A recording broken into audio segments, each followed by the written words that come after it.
Good evening friend, Dastak coaching Varanasi में आपका स्वागत है।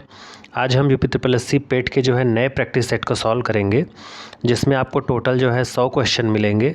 और जैसा कि आयोग के द्वारा आपको 2 घंटे का समय मिलेगा, तो ये टोटल जो है आपको जो है 100 क्वेश्चन, और इसमें 2 घंटे का आपको एग्ज़ाम में जो एक्चुअल एग्ज़ाम देंगे उसमें समय मिलेगा। और आपके निगेटिव की मार्किंग की बात की जाए तो 1/4 आपका क्या रहेगा, निगेटिव रहेगा। तो चलिए वीडियो को स्टार्ट करते हैं। पहला क्वेश्चन है जीके का कि अतरंजी खेड़ा जो है पुरातात्विक जो स्थल है ये कहाँ पर स्थित है। हिमाचल प्रदेश है, महाराष्ट्र, उत्तर प्रदेश, उत्तराखंड आपके ऑप्शन में है। तो इसमें जो हमारा राइट आंसर हो जाएगा वो हो जाएगा उत्तर प्रदेश। और ये उत्तर प्रदेश में बात की जाए तो एटा ज़िले में पड़ता है ये, ठीक है। अतरंजी खेड़ा पुरातात्विक स्थल है। ये हिस्ट्री से क्वेश्चन है। दूसरा है कि राज्याभिषेक समारोह का विवरण जो है किस में जो है पाया जाता है या किस में मिलता जुलता है। तो ये खास करके वेद से है। तो वेद की बात की जाए तो ऐतरेय ब्राह्मण, किसमें, ऐतरेय ब्राह्मण। तो ये ऋग्वेद का ही एक ब्राह्मण ग्रंथ है, ठीक है। अगर हम वेद पे अगर थोड़ा सा डिस्कशन करें कि वेद में क्या क्या है, तो वेद में हम देखेंगे तो जैसे कि आप देख रहे हैं कि वेद आपके 4 प्रकार के होते हैं, ठीक है। कौन कौन से होते हैं आपको पता ही है। ऋग्वेद है, यजुर्वेद है, सामवेद है, अथर्ववेद है। तो ऋग्वेद ये सबसे पुराना माना जाता है।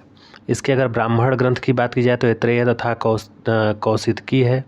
यजुर्वेद की बात की जाए तो आपका तैत्तिरीय और शतपथ है। सामवेद में पंचविश ब्राह्मण ग्रंथ आता है और अथर्ववेद में गोपथ आता है, ठीक है। तो ये चीज़ें आपके वेद से रिलेटेड हैं। सबसे पुराना आपसे पूछा जाए तो ऋग्वेद है।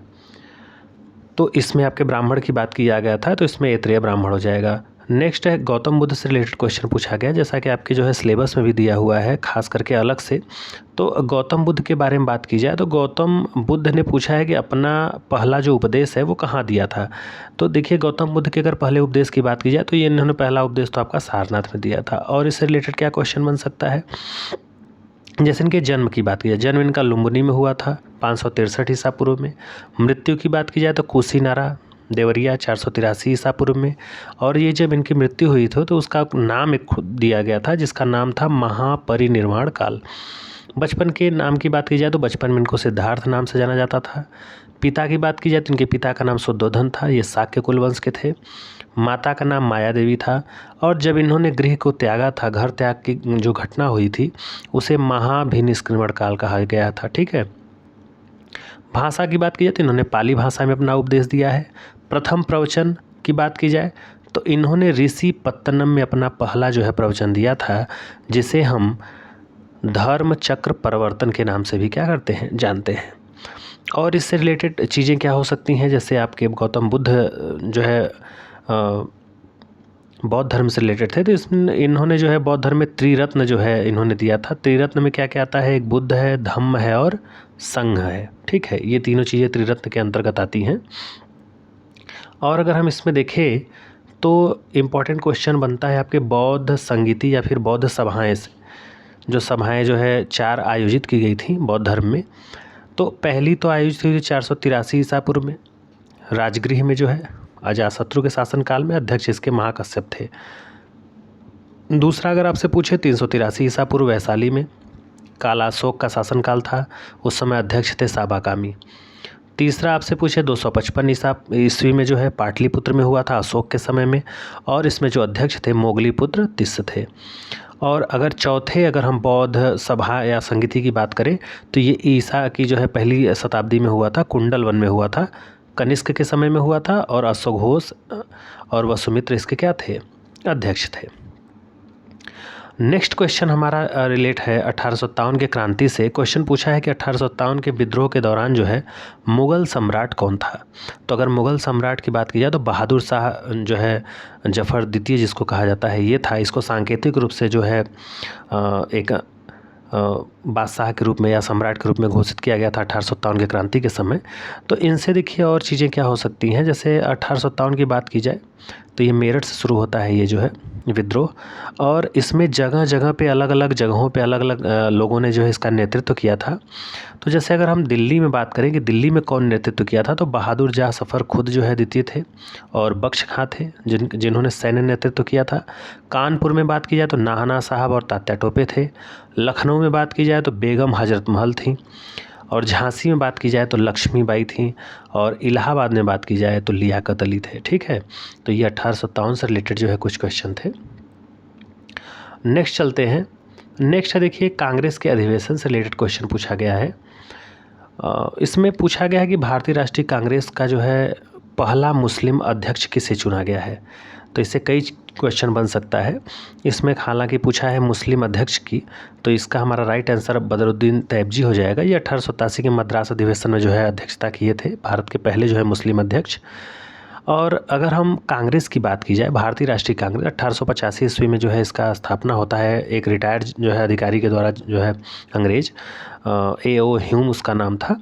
और इसके अध्यक्ष की बात की जाए तो व्योमेश चंद्र बनर्जी, जिसको हम शॉर्टकट में WC बनर्जी भी पूछता है कभी कभी। 72 प्रतिनिधियों के द्वारा जो है इसकी स्थापना होती है बम्बई में, और ये इसके पहले अध्यक्ष होते हैं। ठीक है, अध्यक्ष आपसे पूछे तो WC बनर्जी या फिर व्योमेश चंद्र बनर्जी, और संस्थापक पूछे तो आपका A.O. ह्यूम। ठीक है, अगर हम भारतीय राष्ट्रीय कांग्रेस को देखें तो सिलेबस में भी काफ़ी डिटेल में इसके बारे में पूछा हुआ है। तो इससे रिलेटेड अगर हम और क्वेश्चन को देखें कि इसमें क्या क्या क्वेश्चन जो है बन सकते हैं, तो सबसे बड़ी चीज़ ये है कि जैसे इसमें पूछ दिया कि पहला आपका जो है मुस्लिम अध्यक्ष कौन था, तो और भी क्वेश्चन इससे क्या क्या बन सकते हैं उस क्वेश्चन को हम देखते हैं। जैसे ये तो पता हो गया कि 1885 ईस्वी में A.O. ह्यूम द्वारा जो है इसकी स्थापना होती है। अध्यक्ष पहला व्योमेश चंद्र बनर्जी। अगर आपसे पूछा जाए कि पहली महिला अध्यक्ष, तो पहली महिला केवल पूछे तो एनी बेसेंट। ये 1917 में जो है 1917 में जो है ये आपके एनी बेसेंट जो है बनी थी। ठीक है, और प्रथम अगर भारतीय महिला पूछे तो 1925 में याद रखिएगा सरोजनी नायडू। कौन? सरोजनी जो है नायडू बनती हैं। प्रथम महिला में कोई भी आ जाएगा तो एनी बेसेंट 1917 में। ये आपके जो है कलकत्ता अधिवेशन में अध्यक्षता की थी, 33वां अधिवेशन उस समय चल रहा था। प्रथम महिला, और अगर प्रथम भारतीय महिला पूछे तो सरोजनी नायडू 1925, जस्ट गांधी जी के बाद, क्योंकि गांधी जी 1924 में जो है कर्नाटक के बेलगांव वाले अधिवेशन में अध्यक्षता किए थे। तो ये हो गया। अब देखिए और चीज़ें क्या बन सकती हैं। और चीज़ें इसमें आपके बन सकती हैं कि जैसे पहली बार जो वंदे मातरम गाया गया था वो 1896 में गाया गया था। कब? 1896 में। उस समय जो कांग्रेस का अधिवेशन था वो था 12वां। कौन सा था? 12वां। तो आपसे ये नहीं पूछेगा कौन सा अधिवेशन था, आपके ये पूछ सकता है कि सबसे पहले जो है जो वंदे मातरम जो है किस अधिवेशन में जब गाया गया था जो है 1896 ईस्वी में कलकत्ता में, तो उसमें अध्यक्ष कौन थे? तो रहीमतुल्ला जो है सयानी थे उस समय अध्यक्ष। ठीक है, तो आपसे ये क्वेश्चन याद रखिएगा कि जब वंदे मातरम पहली बार कलकत्ता अधिवेशन में 1896 में गाया गया था, उस समय भारतीय राष्ट्रीय कांग्रेस के जो अध्यक्ष थे वो थे रहीमतुल्ला सयानी। रहीमतुल्ला सयानी। ठीक है, याद रखिएगा। और इससे क्या क्वेश्चन है? स्वराज शब्द का पहली बार प्रयोग, तो ये दादा भाई नौरोजी के द्वारा 1906 जो है कांग्रेस के अधिवेशन में कलकत्ता में किया गया था। और क्या पूछ सकता है? कांग्रेस का प्रथम विभाजन आपसे पूछ सकता है। ठीक है, कांग्रेस का प्रथम विभाजन, तो अगर हम कांग्रेस का प्रथम विभाजन देखें जो है, कांग्रेस का प्रथम विभाजन, ठीक है, तो अगर हम कांग्रेस के प्रथम विभाजन की बात की जाए तो ये 1907 के सूरत अधिवेशन में हुआ था। 1907 के जो है सूरत अधिवेशन में हुआ था। हालांकि ये नहीं पूछेगा आपसे कि कौन सा उस समय था, जैसे आपका 23वां चल रहा था। तो जब ये कांग्रेस का प्रथम विभाजन हुआ था उसमें अध्यक्ष कौन थे, ये क्वेश्चन पूछा जाता है कई बार एग्जाम में। तो रास बिहारी बोस थे। कौन थे? रास बिहारी बोस। रास बिहारी बोस जो है उस समय क्या थे? भारतीय राष्ट्रीय कांग्रेस के अध्यक्ष थे। ठीक है, ये चीज़ें हो गई। और क्या है कि जब पहली बार जनगण मनगढ़ गाया गया तो उस समय कौन थे? तो कलकत्ता अधिवेशन देखिए दोनों हुआ था। वंदे मातरम भी गाया गया था 1896 में कलकत्ता में, तो रहीमतुल्ला सयानी थे। और जब पहली बार जनगण मनगढ़ गाया गया तो उस समय भी कलकत्ता अधिवेशन था चल रहा कांग्रेस का 1911 में, और पंडित विशन नारायण धर जो है कांग्रेस के अध्यक्ष थे। मुस्लिम लीग से समझौता की बात की जाए तो 1916 के जो है लखनऊ अधिवेशन में हुआ था। उस समय जो है अंबिका चरण मजूमदार थे। आपको पहला महिला मैंने बता ही दिया, भारतीय महिला भी बता दिया, ठीक है। अब एक बात और आती है कि जो पंडित मदन मोहन मालवीय, ठीक है, ये पंडित मदन मोहन मालवीय थे जो है, इन्होंने कब अध्यक्षता की थी कांग्रेस की? तो 1918 में दिल्ली में, ठीक है, 1918 में दिल्ली में। अगर आपसे पूछे कि भारतीय राष्ट्रीय कांग्रेस के सबसे युवा अध्यक्ष, तो ये थे अबुल कलाम आज़ाद। कौन थे? अबुल कलाम आज़ाद। अबुल कलाम आज़ाद ये थे सबसे जो है युवा अध्यक्ष थे, और ये कहाँ किए थे? दिल्ली में 1923 में, और उस समय विशेष जो है अधिवेशन कांग्रेस का बुलाया गया था, ठीक है। अब देखिए पूर्ण स्वराज की मांग, तो पूर्ण स्वराज की मांग 1929 के लाहौर अधिवेशन में की गई थी कांग्रेस के। उस समय अध्यक्ष जो है पंडित जवाहरलाल नेहरू थे। और अगर आपसे ये पूछे कि भारतीय राष्ट्रीय कांग्रेस का कौन सा अधिवेशन गांव में पहली बार आयोजित हुआ था, तो गांव में आयोजित होने वाला जो है आपका पहला था फैजपुर। जो फैजपुर का जो है आपका कांग्रेस का अधिवेशन था, ये 1937 में, ठीक है, ये पहली बार जो है कहाँ हुआ था? गांव में हुआ था। तो ये सारी जो है चीज़ें इससे रिलेटेड थी, ठीक है। चलिए अब नेक्स्ट चलते हैं क्वेश्चन की तरफ। नेक्स्ट क्वेश्चन आपका है कि किस अधिवेशन को मॉन्टेग्यू जो है चेम्सफोर्ड सुधार के नाम से जाना जाता है? तो ये भारत शासन अधिनियम 1919 को जो है मॉन्टेग्यू चेम्सफोर्ड सुधार के नाम से जाना जाता है। देखिए मैं कुछ चीज़ों को ज़्यादा थोड़ा विस्तार से इसलिए बता दे रहा हूँ क्योंकि सिलेबस में आपके जो है भारतीय राष्ट्रीय कांग्रेस हो गया, चाहे आधुनिक भारत से रिलेटेड जो टॉपिक जहाँ से मैक्सिमम क्वेश्चन पूछे जाते हैं उसको मैंने ज़्यादा जो है डिस्क्राइब किया हुआ है। अब नेक्स्ट है, देखिए आपको कालक्रम के अनुसार जो है चीज़ों को व्यवस्थित करना है, ठीक है। जैसे देखिए इसमें इतिहास की जो है घटनाओं का जिक्र हुआ है इसमें, और उसको आपको क्या करना है? आपको क्रम से सजाना है। जैसे चंपारण और बंगाल विभाजन और जलियांवाला बाग हत्याकांड। अब बताइए चंपारण कब हुआ था? आपको पता होना चाहिए। चंपारण 1917 में हुआ था। ये 1917 की घटना है बिहार में, ठीक है। बंगाल विभाजन की बात की जाए तो बंगाल विभाजन आपका जो है 1905 में हुआ था। इसी को हम बंग भंग आंदोलन कहते हैं या स्वदेशी आंदोलन भी कहते हैं। तो बंगाल विभाजन 1905 हो गया, ठीक, ऐसे याद रखेंगे। जलियांवाला बाग हत्याकांड की बात की जाए तो ये आपको मालूम है कि 13 अप्रैल 1919 को जो है जलियांवाला बाग हत्याकांड हुआ था।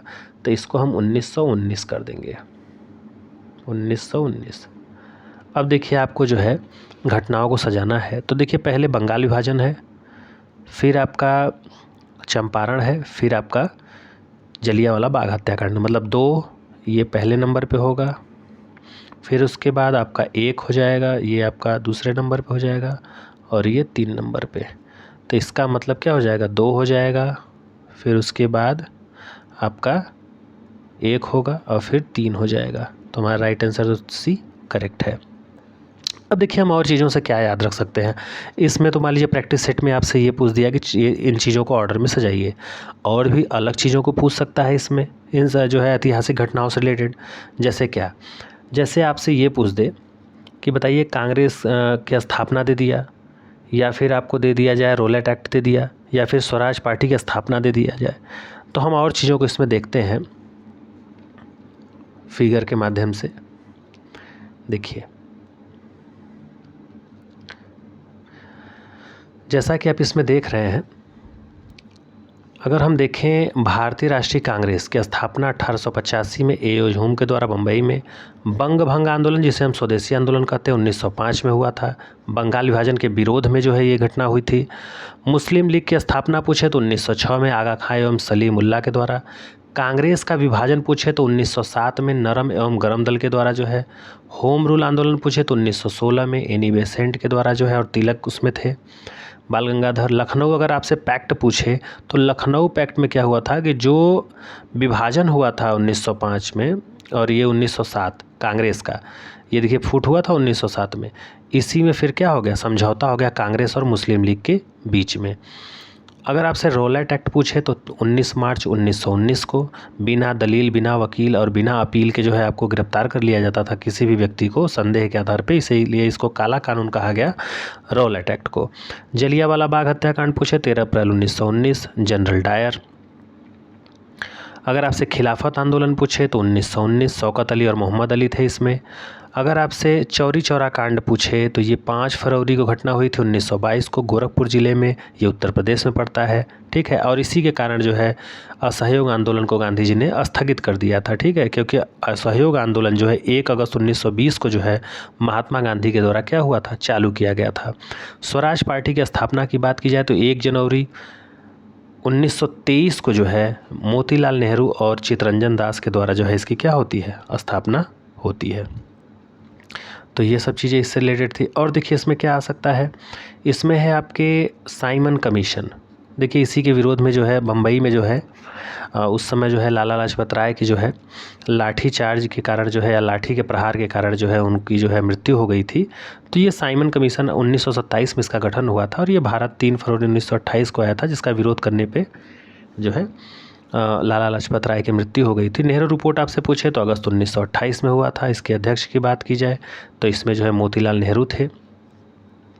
और चीज़ों को हम इससे रिलेटेड देखते हैं ऐतिहासिक, जो काफ़ी इंपॉर्टेंट है। इसमें से कहीं ना कहीं से तो आपके क्वेश्चन बनने की संभावना रहेगी ही।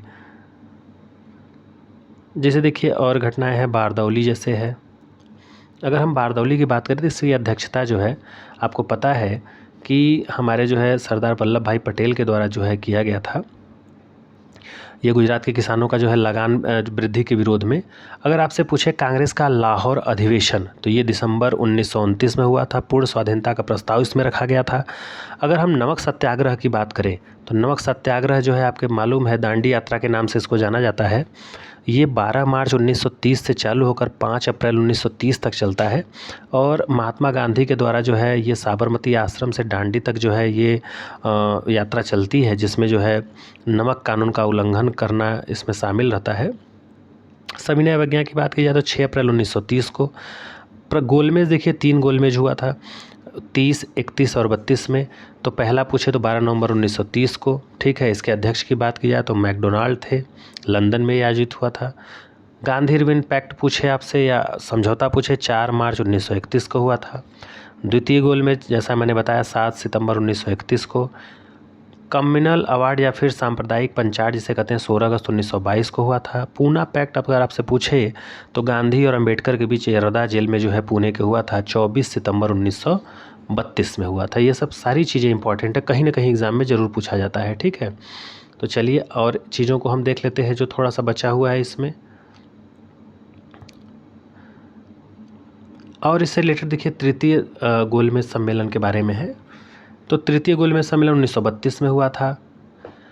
अगर हम फॉरवर्ड ब्लॉक का गठन, कई बार एग्जाम में रिपीटेड क्वेश्चन है, फॉरवर्ड ब्लॉक का गठन जो है कब हुआ था तो 1 मई 1939 को सुभाष चंद्र बोस के द्वारा हुआ था।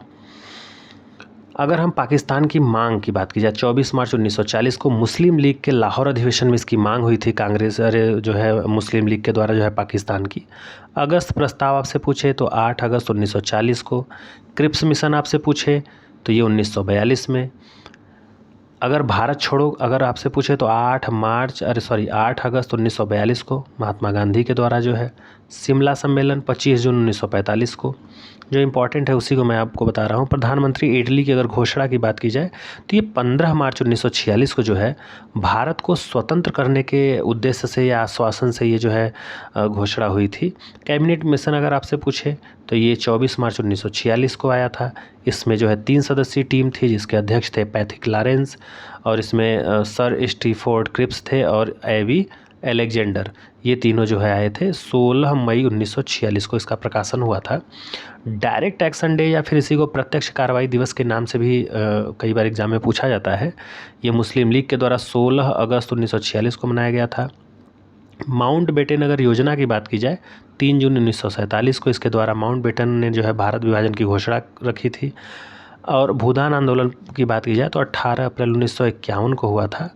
और ये पोचमपल्ली जो है, ये नलगोंडा जो है आपके तेलंगाना में पड़ता है, इसकी अध्यक्षता या फिर इसका नेतृत्व जो है विनोबा भावे ने किया था। तो ये एग्ज़ाम में ये पूछता है कि भूदान आंदोलन का नेतृत्वकर्ता किसने है या किसके द्वारा चलाया गया था? विनोबा भावे के द्वारा। तो ये एडिशनल इन्फॉर्मेशन थी आपकी जो है इनसे रिलेटेड। अब हम नेक्स्ट क्वेश्चन पे चलेंगे। तो इससे आपका एक जो ऐतिहासिक घटनाक्रम है, ये चीज़ों को जो है हमने आपको बताया।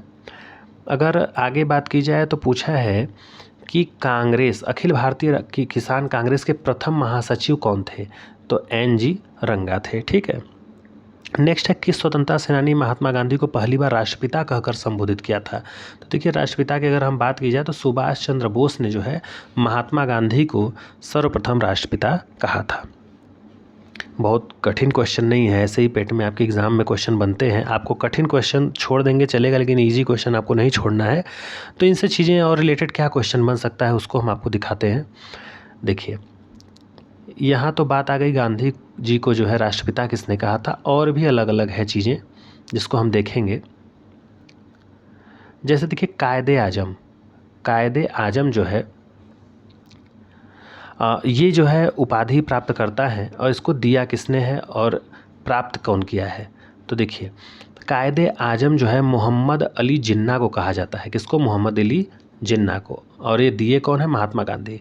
मतलब गांधी जी मोहम्मद अली जिन्ना को कायदे आजम की उपाधि दिए हैं। सुभाष चंद्र बोस को जो है रविन्द्रनाथ टैगोर देश नायक की उपाधि दिए हैं।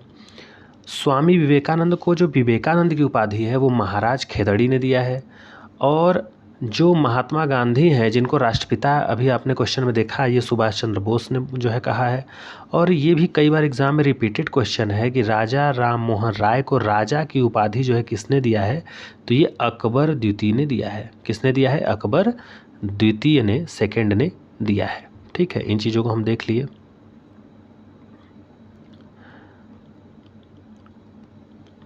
अब और चीज़ों को इससे रिलेटेड देखते हैं। ये तो आपके हो गया कुछ।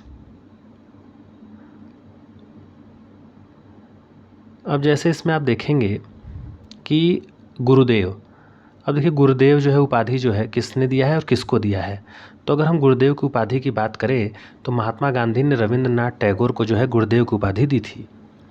अगर बात करें महात्मा गांधी को महात्मा की उपाधि किसने दिया? तो रविंद्रनाथ टैगोर ने दिया है। सुभाष चंद्र बोस को नेताजी किसने कहा है? तो एडोल्फ हिटलर, या फिर ये उपाधि एडोल्फ हिटलर के द्वारा जो है सुभाष चंद्र बोस को मिला है। अगर हम बात करें सरदार, देखिए सरदार की उपाधि वल्लभ भाई पटेल को किसने दिया है? बारदौली की महिलाएं जो 1928 में जो है इन्होंने जो है नेतृत्व किया था उस आंदोलन का, तो उसके द्वारा इनको जो है उन महिलाओं के द्वारा मिला था। अगर हम डॉक्टर राजेंद्र प्रसाद की बात की जाए जो हमारे पहले राष्ट्रपति थे जो है भारत देश के, तो इनको देश रत्न या फिर अजात शत्रु कहा जाता है। किसके द्वारा उपाधि मिली थी? महात्मा गांधी। ठीक है, तो ये चीज़ें एडिशनल इन्फॉर्मेशन थी इससे, किसने किसको कौन सी उपाधि दी थी।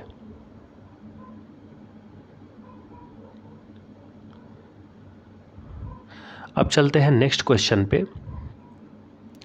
हमारा नेक्स्ट क्वेश्चन है जियोग्राफी से, क्योंकि पेट में हर लगभग जो है आपके हिस्ट्री हो गया, जियोग्राफी हो गया, पॉलिटी हो गया, हर से कुछ ना कुछ क्वेश्चन बनेंगे, क्योंकि टोटल 100 क्वेश्चन है।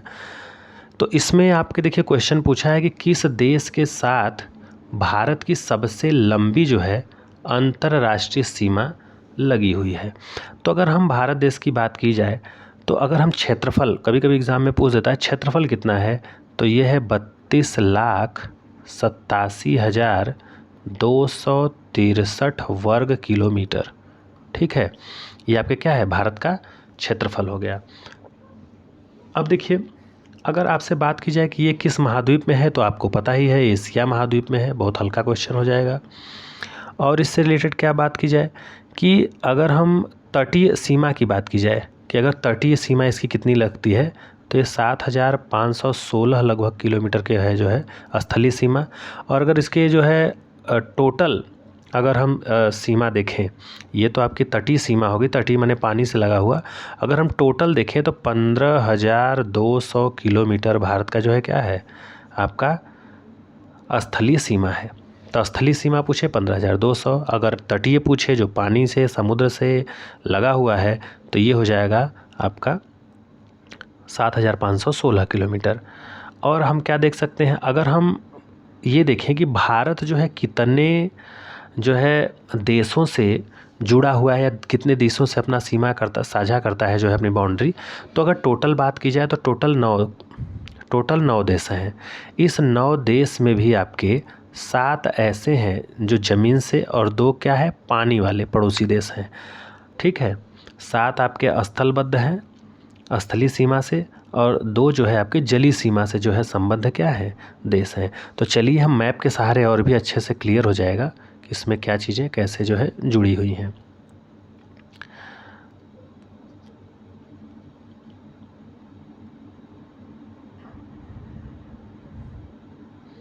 इसको और हम थोड़ा सा छोटा कर लेते हैं। देखिए, ये आपके भारत का नक्शा हो गया। इसमें 9 जो है कंट्री से ये जो है आपका क्या करता है, साझा करता है।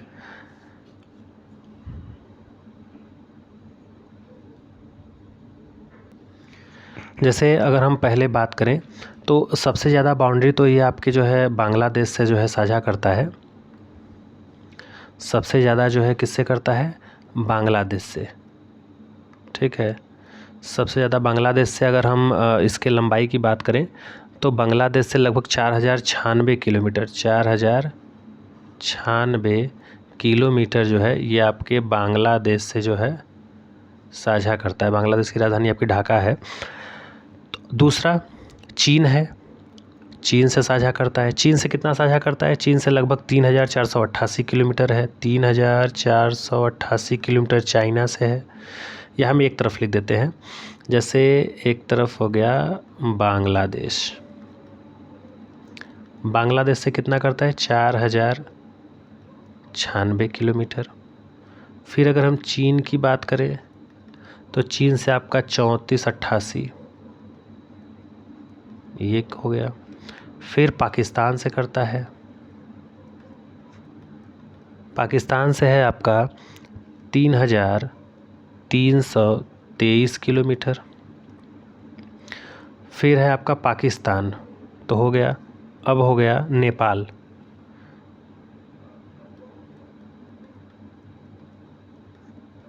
नेपाल से आपका साझा करता है 1,751 किलोमीटर। नेपाल के बाद म्यांमार, म्यांमार से आपका लगभग जो है 1,643 किलोमीटर, ये घटते क्रम में है आपका। म्यांमार के बाद आता है भूटान, उससे कम 699 किलोमीटर। फिर है अफ़गानिस्तान, सबसे कम जो है अफ़गानिस्तान से जो है इसका सीमा लगा हुआ है 106 किलोमीटर। तो आपसे क्वेश्चन में ये भी पूछ सकता है कि सबसे ज़्यादा जो है तो बांग्लादेश, सबसे कम पूछे तो अफ़गानिस्तान 106 किलोमीटर।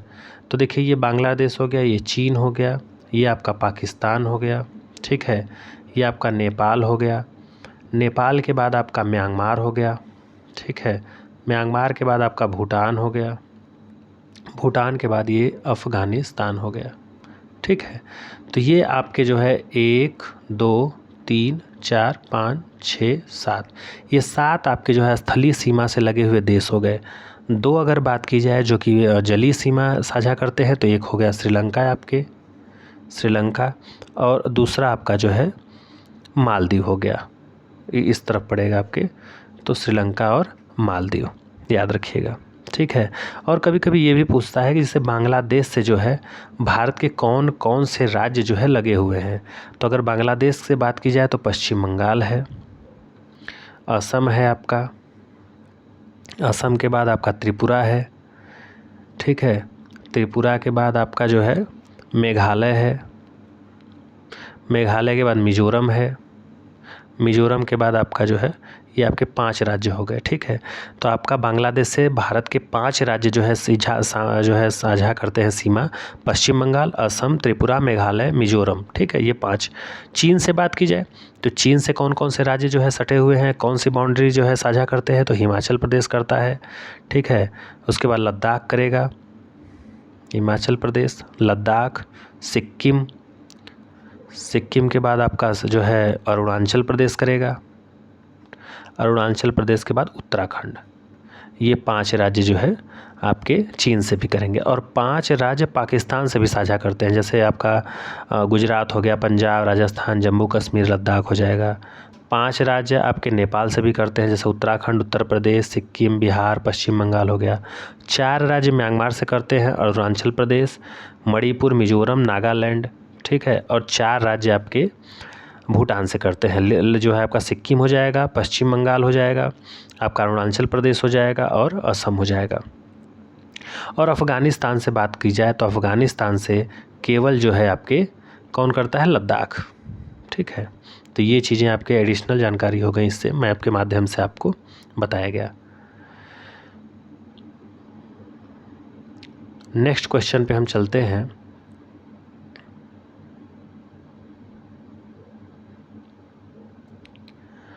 इसको भी आप ले सकते हैं, इसका स्क्रीनशॉट, ये चीज़ें जो आपको मैंने बताया। अब देखिए दर्रे के बारे में पूछा है कि नाथुला दर्रा जो है कहाँ स्थित है। तो आपको ये आसान क्वेश्चन बनेगा, जो नॉर्मल प्रिपरेशन करते होंगे उनको मालूम होगा कि नेपाल, पाकिस्तान, भूटान और भारत में जो है आपका नाथुला दर्रा जो है ये भारत में ही पड़ता है। कहाँ पड़ता है, भारत में। और भारत में अगर हम देखें दर्रे की बात की जाए तो कई सारे दर्रे पाए जाते हैं पहाड़ों में। तो अगर हम इसमें देखें तो देखिए ये जो आपका नाथुला दर्रा है ये आप देख रहे हैं, ये सिक्किम में है। कहाँ है, सिक्किम में। ये जेलेपला दर्रा भी है, ठीक है। ये देखिए कई प्रकार के दर्रे हैं, जैसे आपके देखिए थाल घाट, भोर घाट, ये आपके महाराष्ट्र में है, ठीक है। ये केरल में देखिए पाल घाट है, सेनकोट्टा है, ये चीज़ें हैं। तो ये देखिए आपके जम्मू कश्मीर में पीर पंजाल है, बनिहाल है, रोहतांग आपके जो है हिमाचल प्रदेश में है। उत्तराखंड में देखिए नीति दर्रा है, माना दर्रा है, सिपकिला है। और ये देखिए लद्दाख में आपके ऊपर जो है जोजिला दर्रा है, कराकोरम दर्रा है, ठीक। ये चीज़ें क्योंकि इसमें 3 श्रेणियाँ पाई जाती हैं, जो है कराकोरम, लद्दाख और जास्कर। तो ये दर्रे से रिलेटेड है। तो ये कहाँ पाया जाता है, आपसे सीधे स्टेट जो है देश का नाम पूछा था तो भारत हो जाएगा। चलते हैं नेक्स्ट क्वेश्चन में। नेक्स्ट क्वेश्चन देखिए उद्यान से रिलेटेड है कि राष्ट्रीय उद्यानों और उनके स्थानों के संदर्भ में कौन सा युग्म सही है। तो आपका सही जो है मिलान करना था, तो ये हो जाएगा किलिम लामजाओ मणिपुर में है, ठीक है। ये तैरता हुआ जो है आपके राष्ट्रीय उद्यान है मणिपुर में। नेक्स्ट है आपके कि सूर्य से दूरी के अनुसार ग्रहों का कौन सा क्रम जो है सही है। अगर दूरी के हिसाब से देखें तो सूर्य के सबसे नज़दीक बुध, फिर शुक्र, पृथ्वी, मंगल, इस हिसाब से इसका क्रम होता है। जैसा कि आप मैप में भी देख रहे हैं, मैप को अगर हम बड़ा करके आपको दिखाएं तो ये इस क्रम में अगर आप देखेंगे तो आप देख रहे हैं कि सबसे पहले जो है आपके सूर्य के नज़दीक बुध है, फिर शुक्र है, फिर पृथ्वी है, फिर मंगल है। इनको हम आंतरिक ग्रह के नाम से भी क्या करते हैं, जानते हैं। कौन सा ग्रह, आंतरिक ग्रह। ये आपके कौन से ग्रह हैं, आंतरिक ग्रह। और इन 4 को वाह्य ग्रह, क्योंकि ग्रहों की संख्या 8 है टोटल, पहले 9 थी जिसको प्लूटो को जो है हटा दिया गया, 52वें ग्रह की श्रेणी में डाल दिया गया। तो ये आपके 4 आपके जो है आंतरिक ग्रह हो गए। और ये 4 बृहस्पति, शनि, अरुण, वरुण, ये आपके क्या हो गए, ये आपके वाह्य ग्रह हो गए। तो सौरमंडल में जो है आंतरिक और बाह्य, तो इसमें दूरी के क्रम में पूछा था, तो जैसा कि आप देख रहे हैं ऑप्शन ए हमारा सही हो जाएगा। बुध है, शुक्र है, पृथ्वी, मंगल, ठीक। चलते हैं नेक्स्ट क्वेश्चन पे। नेक्स्ट क्वेश्चन है कि 90 ईस्ट रिज जो है कहाँ स्थित है। तो ये सीधे सीधे आपके जो है हिंद महासागर में पाया जाता है। 90 ईस्ट रिज देख रहे हैं, यही है 90 ईस्ट रिज आपका। नेक्स्ट है कि मिश्रित जो है आपकी अर्थव्यवस्था क्या है। अगर हम मिश्रित अर्थव्यवस्था की बात करें तो मिश्रित अर्थव्यवस्था का मतलब होता है जैसे मिश्रित का मतलब 2 या 2 से चीज़ें जो है अधिक मिली हुई हों। तो मिश्रित का मतलब यही होता है कि जहाँ पर सार्वजनिक या फिर निजी क्षेत्र दोनों मिलकर काम करें, अर्थात सरकारी और प्राइवेट दोनों मिलकर काम करें, ऐसी अर्थव्यवस्था को मिश्रित अर्थव्यवस्था कहते हैं। अर्थात सार्वजनिक क्षेत्र और निजी क्षेत्र का जो है सह अस्तित्व हो, उसे हम मिश्रित अर्थव्यवस्था कहते हैं। नेक्स्ट क्वेश्चन है कि निम्नलिखित में से कौन सा वर्तमान में सेबी का अध्यक्ष है। सेबी के अध्यक्ष हैं माधवी पुरी बुच हैं। अगर हम सेबी की बात करें तो सेबी का फुल फॉर्म होता है security and exchange board of India. अगर हम सेबी से रिलेटेड और चीज़ों को देखें, जैसे सेबी की स्थापना, सेबी का हेडक्वार्टर, तो सेबी के बारे में अगर हम देखें तो इसमें है, हाँ, सेबी का अगर मुख्यालय की बात की जाए तो सेबी का मुख्यालय आपके मुंबई में है। इसकी स्थापना 12 अप्रैल 1992 को होती है, ठीक है। और इसका काम है देश में प्रतिभूति और वित्त का वैधानिक नियामक, ये निकाय के नाम से इसे जाना जाता है। इसका फुल फॉर्म एग्जाम में कई बार पूछा जाता है, security and exchange board of India. इसके मुख्यालय पूछे जाते हैं और इसके स्थापना से रिलेटेड चीज़ों को पूछा जाता है। नेक्स्ट क्वेश्चन आपका है कि उद्योग किस पंचवर्षीय योजना में विकसित हुए। देखिए, पंचवर्षीय योजना जो है 5 ईयर प्लान जो चल रहा था, उसमें उसके जगह पे नया जो है नीति आयोग आया है, 1 जनवरी 2015 से आपका लागू है। तो जो पंचवर्षीय योजना है उसमें पूछ रहा है पहले कि द्वितीय जो आपके पंचवर्षीय योजना में विकसित हुआ था उद्योग, वो किस में हुआ था। तो हालांकि राइट आंसर तो आपका सेकंड हो जाएगा, अर्थात ऑप्शन ए हो जाएगा।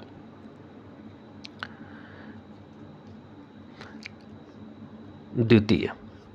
अब पंचवर्षीय योजना का जिक्र है तो पंचवर्षीय योजना से रिलेटेड चीज़ों को हम देखेंगे कि इससे कौन कौन से क्वेश्चन एग्ज़ाम में पूछे जा सकते हैं। तो अगर हम पंचवर्षीय योजना की बात करें,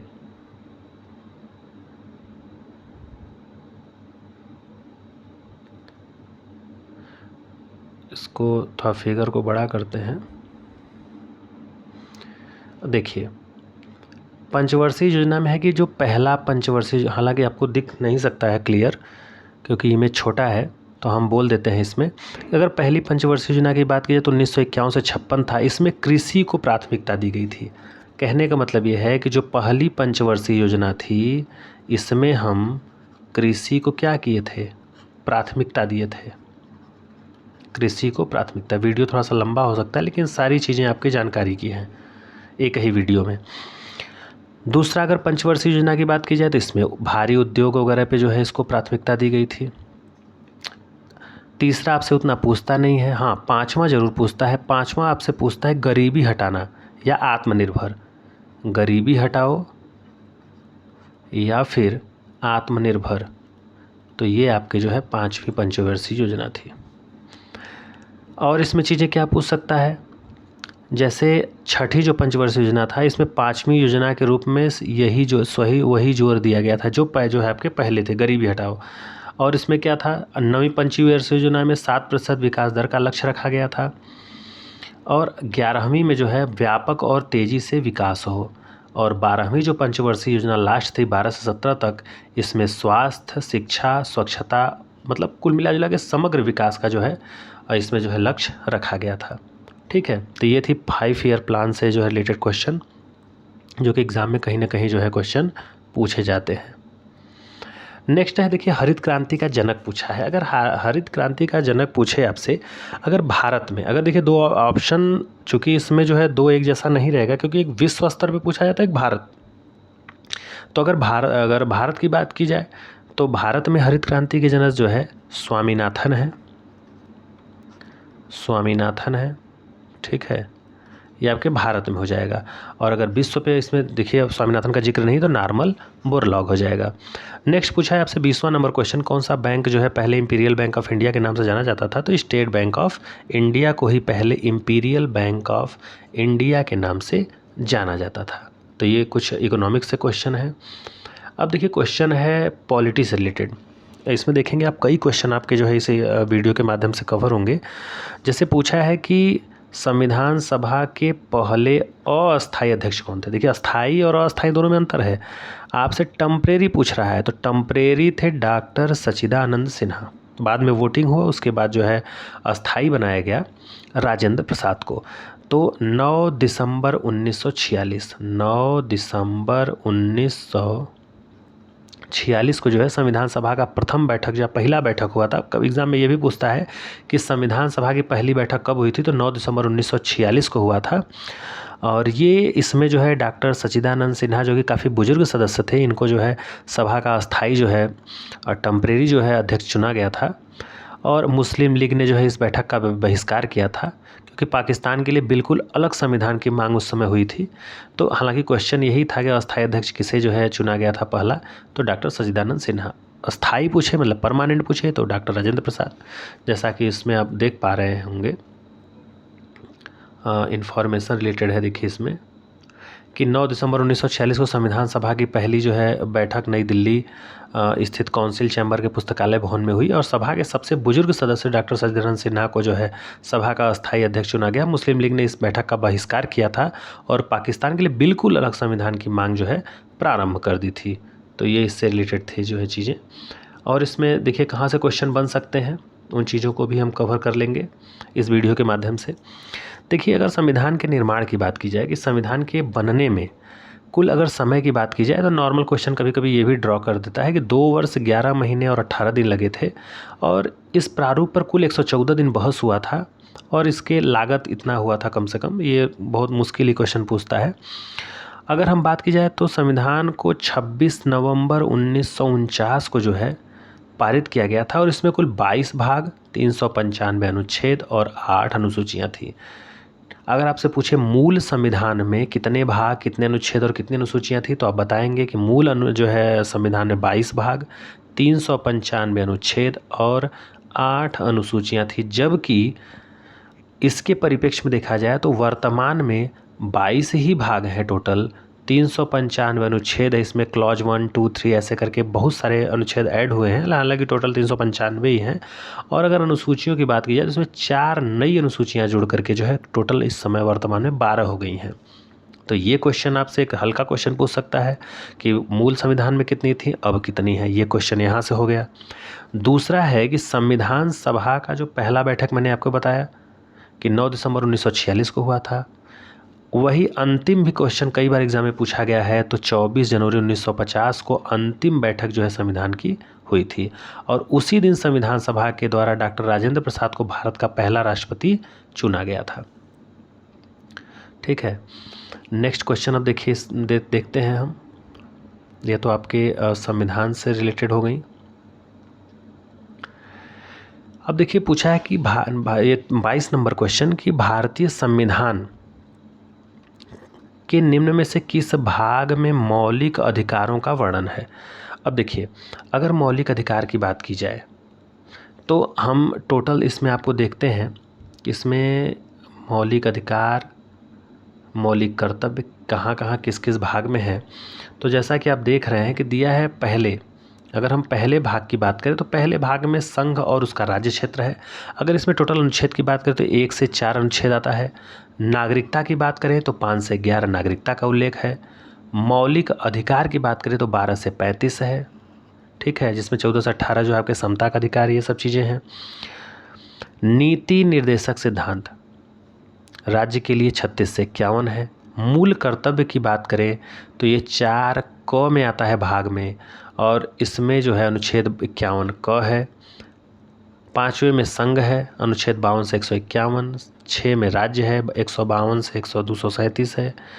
अब देखिए 8 भाग तो मूल संविधान में थे ही। ठीक है, 9वां ये आपका पंचायत और नगर पालिका और सहकारी समितियाँ, ये सब मिला करके कुल जो है आपके इसमें नया लिखिए जोड़ा गया है। 9 क 9 ख ये जोड़ा गया था। ठीक है, ये 22 भाग तो आपको टोटल थे ही, इसमें भाग में 9 क 9 ख आपके जोड़ा गया है, नगर पालिका और सरकारी समितियाँ। और टोटल कितने जो है मूल में आपके जो है ये आपके अनुसूची थी तो 8 थी और इस समय वर्तमान में 12 है। तो ये भाग है टोटल 22 और किस भाग में किन चीज़ों का उल्लेख है और किस किस अनुच्छेद के अंतर्गत वो आता है।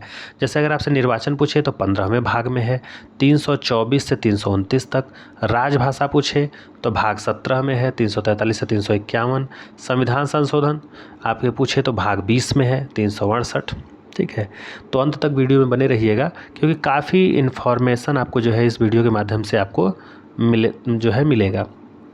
चलिए नेक्स्ट चलते हैं, ये भाग से रिलेटेड हो गई। अब नेक्स्ट देखिए क्वेश्चन में पूछा है कि भारत के संविधान में कौन सा अनुच्छेद समान नागरिक संहिता से, तो 44 में आपके क्या है, समान नागरिक संहिता से है। भारत के वित्त आयोग की नियुक्ति कौन करता है, तो ये भारत के राष्ट्रपति करते हैं, आपको पता ही है। तो ऑप्शन सी हमारा क्या हो जाएगा, राइट हो जाएगा। 73वें संविधान संशोधन अधिनियम द्वारा भारतीय संविधान में कौन सा जो है भाग जोड़ा गया था, तो 9वां भाग जोड़ा गया था पंचायत से रिलेटेड। पारसेक, देखिए साइंस से कोई क्वेश्चन पूछा गया तो पारसेक क्या है, दूरी जो है का जो है क्या है, इकाई है। पारसेक दूरी नापने का जो है क्या है, इकाई है। नेक्स्ट है, एक सीधी सड़क पर जो है एक कार की गति जो है कैसी होगी, तो रेखीय होगी। कैसी होगी, रेखीय। तो हमारा रेखीय ऑप्शन क्या हो जाएगा, सही हो जाएगा। एक तत्व के समस्थानिकों में जो है क्या होते हैं, तो न्यूट्रॉनों की भिन्न भिन्न क्या होती है, संख्या होती है। नेक्स्ट क्वेश्चन साइंस है कि आनुवांशिक का जनक, तो मेंडल है। इन्होंने जो है मटर के दाने पे जो है, मटर के पौधे पर जो है अपना प्रयोग किया था। नेक्स्ट क्वेश्चन है साइंस से कि किस रक्त समूह को सर्वग्राही कहा गया है, तो A B positive. A B positive जो है क्या है आपका, सर्वग्राही हो गया। अब देखिए कुछ मैथ के भी क्वेश्चन है। मैथ के क्वेश्चन में देखिए आपसे पूछा है कि 775, ये देखिए कई बार हो गया है, 775 गुणे 775 गुणे 775, फिर यहाँ 225 225, तो ये कहीं ना कहीं एक फार्मूले का रूप ले रहा है। तो आप देखेंगे नीचे दिया है 77.5, नीचे 77.5 और यहाँ दिया है 22.5 22.5। तो एक चीज़ और ध्यान दीजिए, अगर ये 77.5 नीचे है और ऊपर 77, ये आपके 775, अगर इसको 77.5 ऊपर वाले को मुझे बनाना है तो हम क्या करेंगे भाई, 10 से भाग लगाएंगे। इसमें क्या करेंगे, 10 से भाग लगाएंगे तब बनेगा, इसमें भी 10 से भाग लगाएंगे तब 1 दशमलव लगेगा, इसमें भी। तो 10 गुणे 10 गुणे 10 माने 1000 इसमें से, और वही चीज़ इसमें भी करेंगे। तो हम करेंगे क्या कि 1000 क्या करेंगे, ऊपर से कॉमन ले लेंगे। 1000 ऊपर से क्या करेंगे, कॉमन ले लेंगे। तो ये भी नीचे वाला फॉर्म हो जाएगा। तो होगा क्या, यहाँ हो जाएगा a क्यूब प्लस ये हो जाएगा b क्यूब, और यहाँ क्या होगा a square plus b square minus a b हो जाएगा। क्या हो जाएगा, ए बी।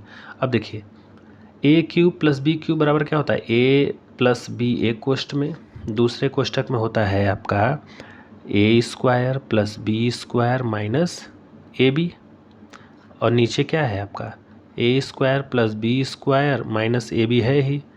तो ये इससे क्या हो जाएगा, कट जाएगा। तो क्या बचेगा, ए प्लस बी बचेगा, और हमने कॉमन क्या लिया था इसको बनाने के लिए, 1000। ठीक है, तो 1000 लिया था, तो a प्लस बी क्या हो जाएगा बताइए, तो 1000 गुणे, अब देखिए 77.5 और 22.5, इसको ऐड करेंगे तो 5 5 10, 7 2 9 1 10, 7 2 9 1 10। ठीक है, ये हो जाएगा 100। तो देखिए आपका राइट आंसर कितना हो जाएगा, 1000 हमने कॉमन लिया ही था, तो 1000 गुणे 100, तो कुल एक के आगे कितना जीरो हो जाएगा, 5, 1 2 3 4 5। तो देखिए 5 जीरो कहाँ लगा है आपके, 3 2 5, ये हमारा राइट आंसर हो जाएगा। ठीक है, एक फार्मूले पे। नेक्स्ट क्वेश्चन है कि किसी संख्या में पहले 15% की वृद्धि होती है। तो कोई संख्या मान लेते हैं, मान लीजिए वो संख्या a है, उसमें 15% की वृद्धि होगी। 100 है ही, उसमें 15% की वृद्धि, अर्थात 115/100, 15% की वृद्धि हो गई। फिर 15% की कमी हो गई, तो भाई 100 में 15 की कमी होगी तो 85% बचा होगा, मतलब 85/100। और ये किसके बराबर है, 782 के। ठीक है, तो अब देखिए इसको हम सॉल्व करेंगे तो a बराबर आपका आ जाएगा 800। कितना आ जाएगा, 800। और फिर पूछा है कि उसी संख्या में पहले 25% की कमी हो, फिर 25% की वृद्धि हो, और फिर 20% की कमी हो 3 बार, तो परिणामी संख्या क्या होगा। तो देखिए 800 तो आ ही गया था, अब 800 में इसको 800 गुणे, अब देखिए 25% की कमी, तो 25% की कमी करेंगे तो 75% बचेगा, 75% का मतलब 3/4 गुणे, और फिर 25% की वृद्धि, 25% मतलब 1/4 होता है, तो 5/4 हो जाएगा एक की वृद्धि होके, और फिर 20% की कमी, 20% का मतलब कमी मतलब 100 पे 20 की कमी, तो 20 पंचे 100, 5 पे 1, तो बचेगा क्या 4/5। अब इसको हल कर दीजिए, तो 4 से करेंगे तो 20, ये 200 आ जाएगा। फिर 4 से करेंगे, 4 पचे 20, 50 आ जाएगा। 5 से करेंगे, 5 दहा 50, तो 5 चौका 20, दहा में आपका क्या हो जाएगा 200, और 200 और गुड़े ये हो जाएगा आपका 3, कितना आ जाएगा आपका 600 आ जाएगा। Right answer b ball. Next है आपका 964 प्लस 578, 964 प्लस 578 और फिर 964 माइनस 578। अब देखिए ये भी एक आपके फार्मूले का जो है टाइप बन रहा है। जैसे अगर हम 964 को ए मान ले और 578 को बी, तो ये हो जाएगा ए प्लस बी का होल स्क्वायर और प्लस ए माइनस बी का होल स्क्वायर, अब बटे क्या हो जाएगा a square plus b square. ठीक, अब देखिए जब इसको सॉल्व करेंगे तो a square plus b square plus 2ab, और ये a square plus b square minus 2ab cut जाएगा, तो बचेगा क्या 2a square plus b square, ये बचेगा। और नीचे क्या है ए स्क्वायर प्लस बी स्क्वायर है, तो ये कहीं ना कहीं क्या हो जाएगा कट जाएगा, तो कितना बचेगा 2 बचेगा। तो यही हमारा क्या हो जाएगा राइट आंसर हो जाएगा। अब देखिए दिया है कि 37 सही 1/2 को जो है प्रतिशत में बदलना है। प्रतिशत को माने इसकी जगह पे आप हम परसेंटेज भी लिख सकते हैं। माने 37 सही 1/2% को जो है भिन्न के रूप में क्या लिख सकते हैं। तो भाई 37 सही 1/2 को पहले हम भिन्न में सही सही लिखें, ये मिश्र भिन्न में है, तो इसको जब हम सॉल्व करेंगे तो ये आएगा 75/2%। अब इसको और हल करेंगे तो 75/2 परसेंटेज को बदलेंगे तो ये गुणे 100 हो जाएगा। तो 25 3 75, 25 चौका 100, तो 3/8 हो जाएगा। क्या हो जाएगा 3/8। हमारा राइट ऑप्शन बी हो जाएगा। नेक्स्ट क्वेश्चन मैथ का है। देखिए प्रॉब्लम बेस्ड ऑन एज से आयु संबंध से है। कह रहा है कि ए और बी की आयु का अनुपात 9 संबंधे 10 है। कितना है 9 संबंधे 10 है। कब है 8 साल पहले। 8 साल पहले जो है 9 संबंधे 10 अनुपात है। अब से 4 वर्ष बाद, तो अब से 4 वर्ष बाद, तो 4 वर्ष बाद कितना हो जाएगा 12 से 13 हो गया। ठीक, तो पूछ रहा है कि सी की वर्तमान आयु क्या होगी यदि उसकी आयु ए से 6 वर्ष अधिक है। अगर हमको ए का मालूम चल जाए, ये ए का है अनुपात, ये बी का है, अगर हमको ए का वर्तमान आयु मालूम चल जाए तो उससे 6 साल जोड़ देंगे तो हमको जो है सी की आयु मालूम चल जाएगी। अब देखिए यहाँ पे देखेंगे 8 साल पहले की आयु 8 4 साल बाद, तो टोटल अंतर कितने साल का हो जाएगा 12 वर्ष का। कितना 12 वर्ष का अंतर है भाई ना। भाई 8 साल पहले वर्तमान में आएंगे तो 8 साल बाद आएंगे, 8 साल वो 4 साल ये 12 साल हो जाएगा। अब देखिए 9-10 का अनुपात है 8 साल पहले, 12-13 का अनुपात है 4 वर्ष बाद। अब देखिए इसमें करेंगे क्या, देखिए 9 से 3 बढ़ करके 12 हो गया। कितना बढ़ा है 3 अनुपात बढ़ा है। यहाँ पे भी 3 अनुपात बढ़ा है, माने दोनों में 3 अनुपात बढ़ा है। 3 अनुपात जो है बढ़ा है कितने साल में 8 4 12 वर्ष में। तो हम ये करें कि 1 अनुपात तब कितने में बढ़ा होगा, तो 1 अनुपात 4 वर्ष के बराबर है। जब 3 अनुपात बढ़ रहा है 4 वर्ष में 12 वर्ष में, तो 1 अनुपात कितने के 4 वर्ष के बराबर।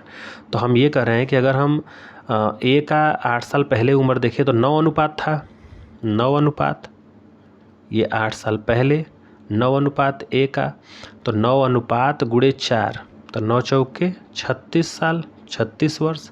ये 36 वर्ष उम्र ए की कब है 8 साल पहले, तो 8 साल बाद कितनी होगी, तो इसमें 8 साल जोड़ देंगे तो ये कितनी आ जाएगी वर्तमान 8 से 14 44 वर्ष। तो 44 वर्ष जो है ए की वर्तमान आ गई, और इसी से 6 साल अधिक जो है सी की आयु है, तो इसमें 6 साल जोड़ देंगे तो कितना हो जाएगा 50 वर्ष। यही तो सी की आयु है, तो हमारा क्या हो जाएगा राइट आंसर 50 वर्ष हो जाएगा। अब देखिए हिंदी से रिलेटेड क्वेश्चन शुरू हो गया है। इसमें दिया है कि निम्नलिखित में से किस शब्द की वर्तनी जो है सही है। तो वर्तनी से रिलेटेड चीज़ों को इसमें दिया है। तो अनुग्रहित होता है, अनुग्रहित अनग्रहित, अनुगृहित, तो हमारा जो है सही हो जाएगा अनुगृहित, राइट आंसर डी हो जाएगा।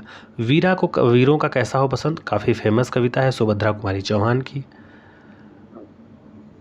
नेक्स्ट है जिसकी पूर्व से कोई आशा न हो, तो अप्रत्याशित इसको बोलते हैं, अनेक शब्दों के लिए एक शब्द। अकाल का पर्यायवाची दुर्भिक्ष होता है, आकाश का विलोम पाताल होता है, ठीक है। नेक्स्ट है, अब देखिए पैसेज है आपके इंग्लिश से रिलेटेड। अभी but before I could be inspired by these amazing people I had to cleanse my feed, I know my weakness, just last week Facebook memory reminded me of a pizza party I had 2 years ago and I ended ये सब आपके जो है passage हैं, इसको पढ़िएगा आप, ठीक है। पढ़ने के बाद जो है इससे रिलेटेड देखिए, पैसेज सॉल्व करने का तरीका है कि पहले आप क्वेश्चन को पढ़ेंगे, क्वेश्चन में क्या पूछा उसके बाद आप पैसेज को रीड करेंगे, ठीक है। तो इससे रिलेटेड जो है आपके देखिए क्वेश्चन पूछा गया है पैसेज से कि post related to which topic does the writer want to remove from her feed, तो इसमें फूड आपका राइट आंसर हो जाएगा। What has the writer succeeded in doing, तो इसमें हो जाएगा attended 30 gyms classes without a break, बिना ब्रेक के जो है 30 जिम क्लास को क्या करता है वो अटेंड करता है। Which of the following is the page related to the ये चॉकलेट, तो ये आपका हो जाएगा अर्थ लूफ। नेक्स्ट है आपके गिव सिनोनिम। अब देखिए सिनोनिम और एंटोनिम, सिनोनिम होता है समानार्थी पर्यायवाची शब्द, अलार्म, ठीक है। अलार्म का आपसे क्या पूछा है, सिनोनिम पूछा है, तो पैनिक हो जाएगा। अलार्म का क्या हो जाएगा, पैनिक हो जाएगा आपका करेक्ट वर्ड। नेक्स्ट है आपका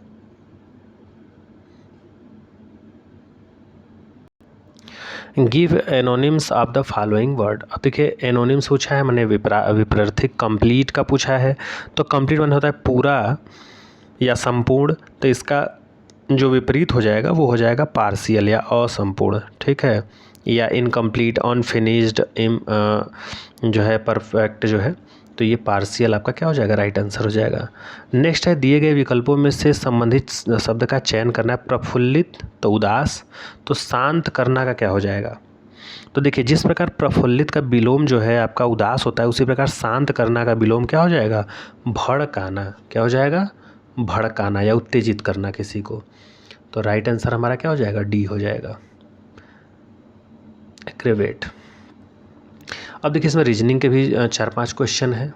रीजनिंग में देखिए दिया है कि मदर को MOTHER, मदर को QDGSNL लिखा जाता है, तो सीथ को किस प्रकार लिखा जाएगा, तो आप देख रहे हैं इसमें जो है जैसे आपका M है, ठीक है, ये किनारे, और यहाँ पे क्या है L है, तो L के बाद जो है क्या आया है M, इसका मतलब -1 हुआ है। ऐसे ही देखिए यन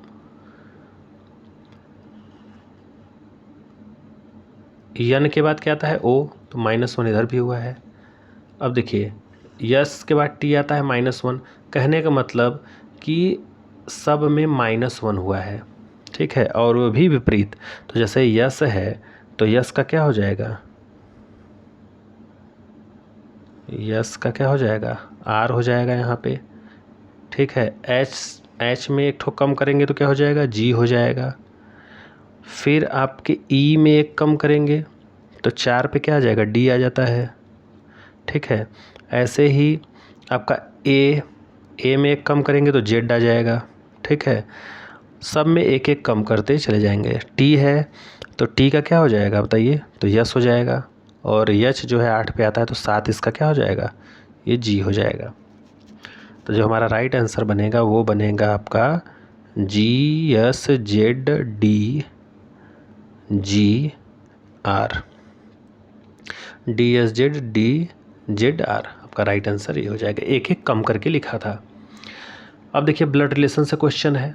ब्लड रिलेशन से क्वेश्चन क्या है कि M की पत्नी N की पुत्रवधू है, तो भाई N की पहले पुत्रवधू बनाइए, पुत्रवधू माने बहू।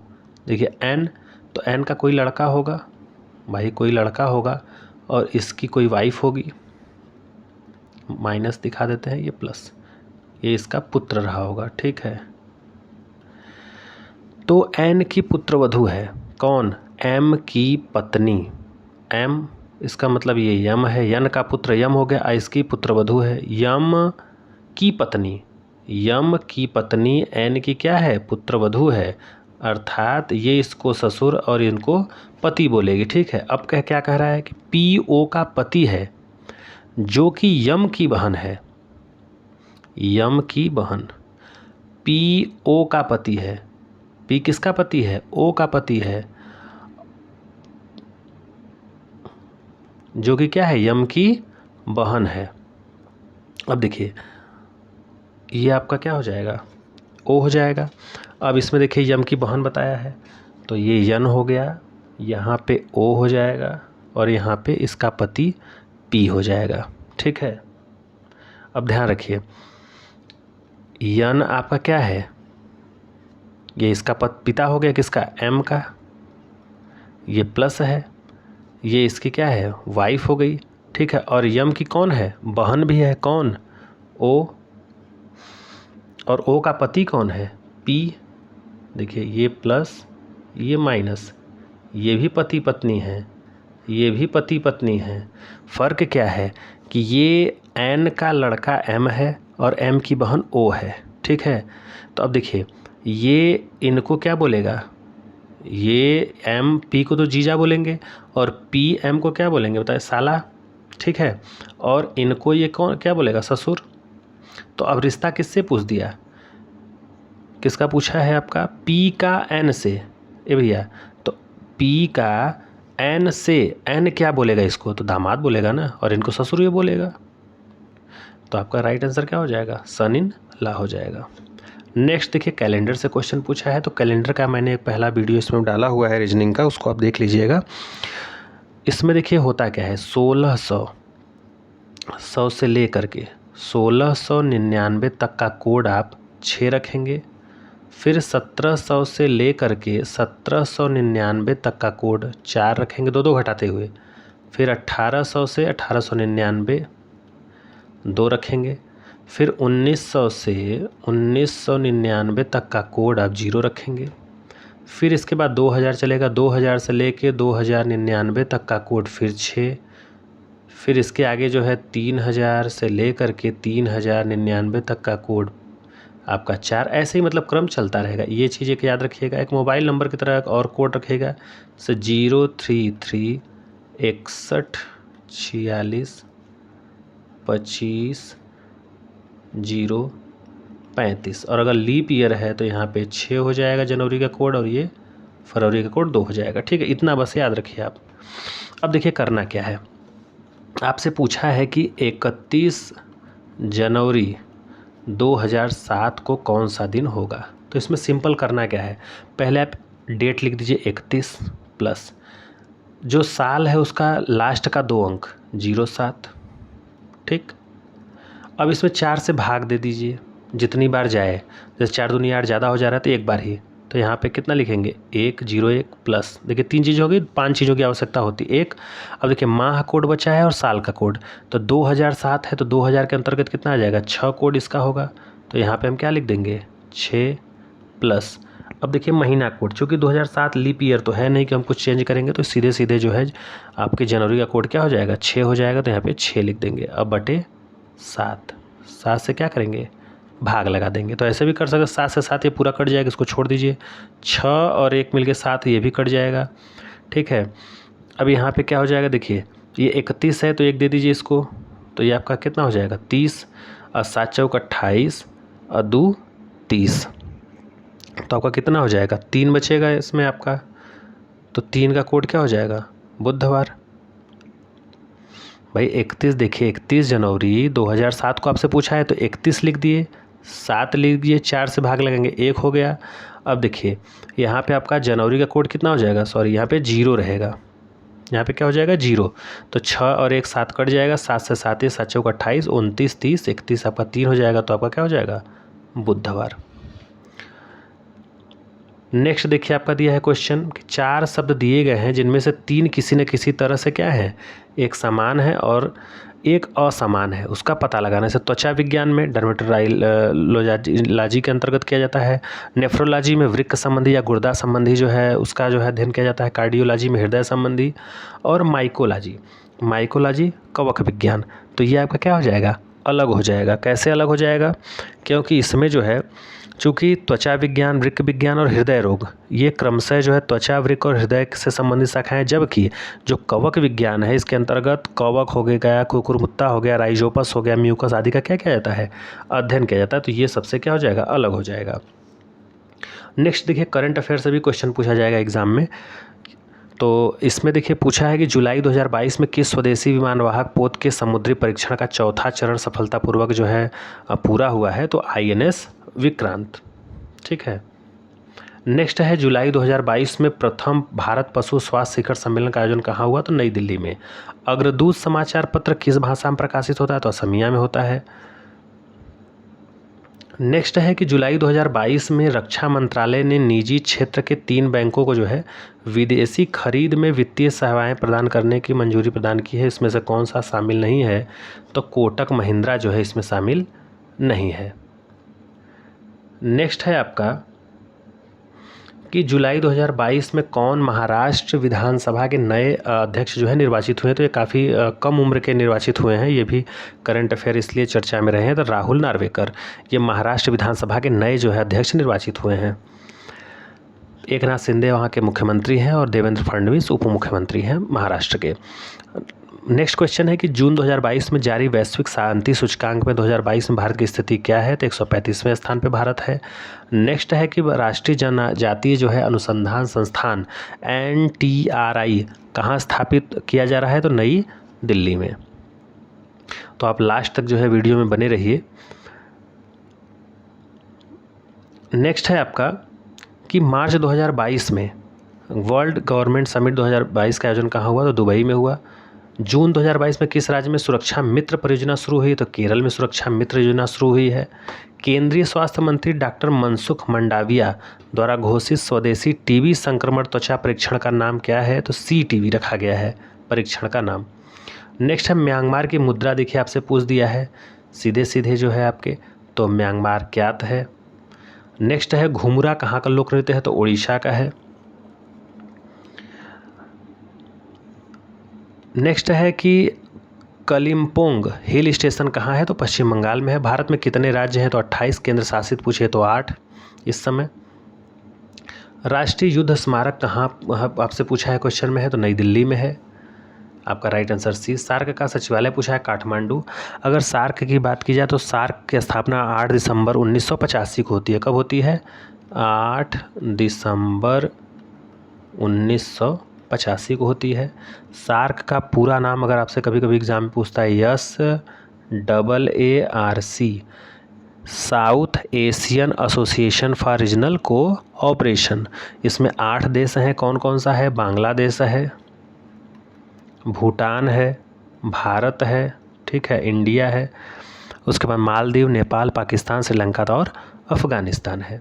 नेक्स्ट आपका क्वेश्चन है कि जुलाई 2022 में फेमिना मिस इंडिया 2022 का खिताब किसने जीता, तो सिनी शेट्टी ने जीता। ठीक है, ये कर्नाटक की जो है सिनी शेट्टी, और ये मुंबई में आयोजित हुआ था समारोह। नेक्स्ट है अंतर्राष्ट्रीय उष्णकटिबंधीय दिवस कब मनाया जाता है, तो 29 जून को। कब मनाया जाता है, 29 जून को। नेक्स्ट देखिए पुस्तक से रिलेटेड दिया है कि पुस्तक not just a night watchman my innings in the BCCI किसके द्वारा लिखी गई है, तो विनोद राय के द्वारा लिखी गई है। नेक्स्ट 70 नंबर क्वेश्चन है, बस 30 क्वेश्चन बचे हैं, जल्द से जल्द हम इसको करवाने का प्रयास करेंगे। नेक्स्ट है कि जून 2022 में कौन टेनिस खिलाड़ी सभी चारों अगर ग्रैंड स्लैम में 80 या उससे अधिक मैच जीतने का जो है पहला रिकॉर्ड या फिर पहले पुरुष खिलाड़ी बन गए हैं, तो नोवाक जोकोविच। अब देखिए नोवाक अगर जोकोविच की बात करें तो ये सर्बिया के टेनिस खिलाड़ी हैं और ये सभी चारों ग्रैंड स्लैम में 80 या इससे अधिक मैच जीतने वाले पहले पुरुष खिलाड़ी बन गए हैं। और इन्होंने जो है विंबलडन में जो है अपने 80 मैच में जो है दक्षिण कोरिया के नाम है क्वोन सुन वू को पराजित कर यह उपलब्धि क्या किया है, इन्होंने हासिल किया है। तो ये करंट अफेयर का क्वेश्चन था 4-5। नेक्स्ट देखिए गद्यांश रिलेटेड है क्वेश्चन, जैसा कि आपके सिलेबस में भी दिया है। तो गद्यांश को पढ़ने का तरीका यही है कि पहले हम उसके क्वेश्चन को पढ़ेंगे। जैसे घुमक्कड़ शब्द है, महावीर स्वामी का जन्म पूछा है, स्वच्छंद पूछा है, और महात्मा बुद्ध के जो है जन्म, जब जो है बुद्धत्व प्राप्त किया तो उनकी अवस्था के लिए, तो महात्मा गांधी से रिलेटेड ये जो है आपके पैरा दिया हुआ है, इसको आप पढ़ेंगे। आदि मार्ग घुमक्कड़ थे, वहाँ से घूमते ही रहते थे, घूमते भटकते, तो इन चीज़ों को आप पढ़ेंगे और पढ़ के क्या करेंगे, इस पैरा का जवाब देंगे। तो क्वेश्चन है इसमें जैसे कि पूछा है कि घुमक्कड़ शब्द में कौन सा प्रत्यय है, तो अक्कड़ प्रत्यय है। क्या है? अक्कड़। महावीर स्वामी का जन्म पूछा है तो वैशाली में। स्वच्छंद में कौन सी संधि है, तो व्यंजन संधि है। महात्मा बुद्ध को जो है जब बुद्धत्व की प्राप्ति हुई थी उनकी अवस्था 35 वर्ष की थी। तो इसको जो है पैरा को पढ़ के तभी हम आंसर देंगे, ये नहीं कि अपने मन से भी जैसे जी के क्वेश्चन की तरह इसका आंसर दे दें, क्योंकि ये पैरा पे ही बेस्ड होता है।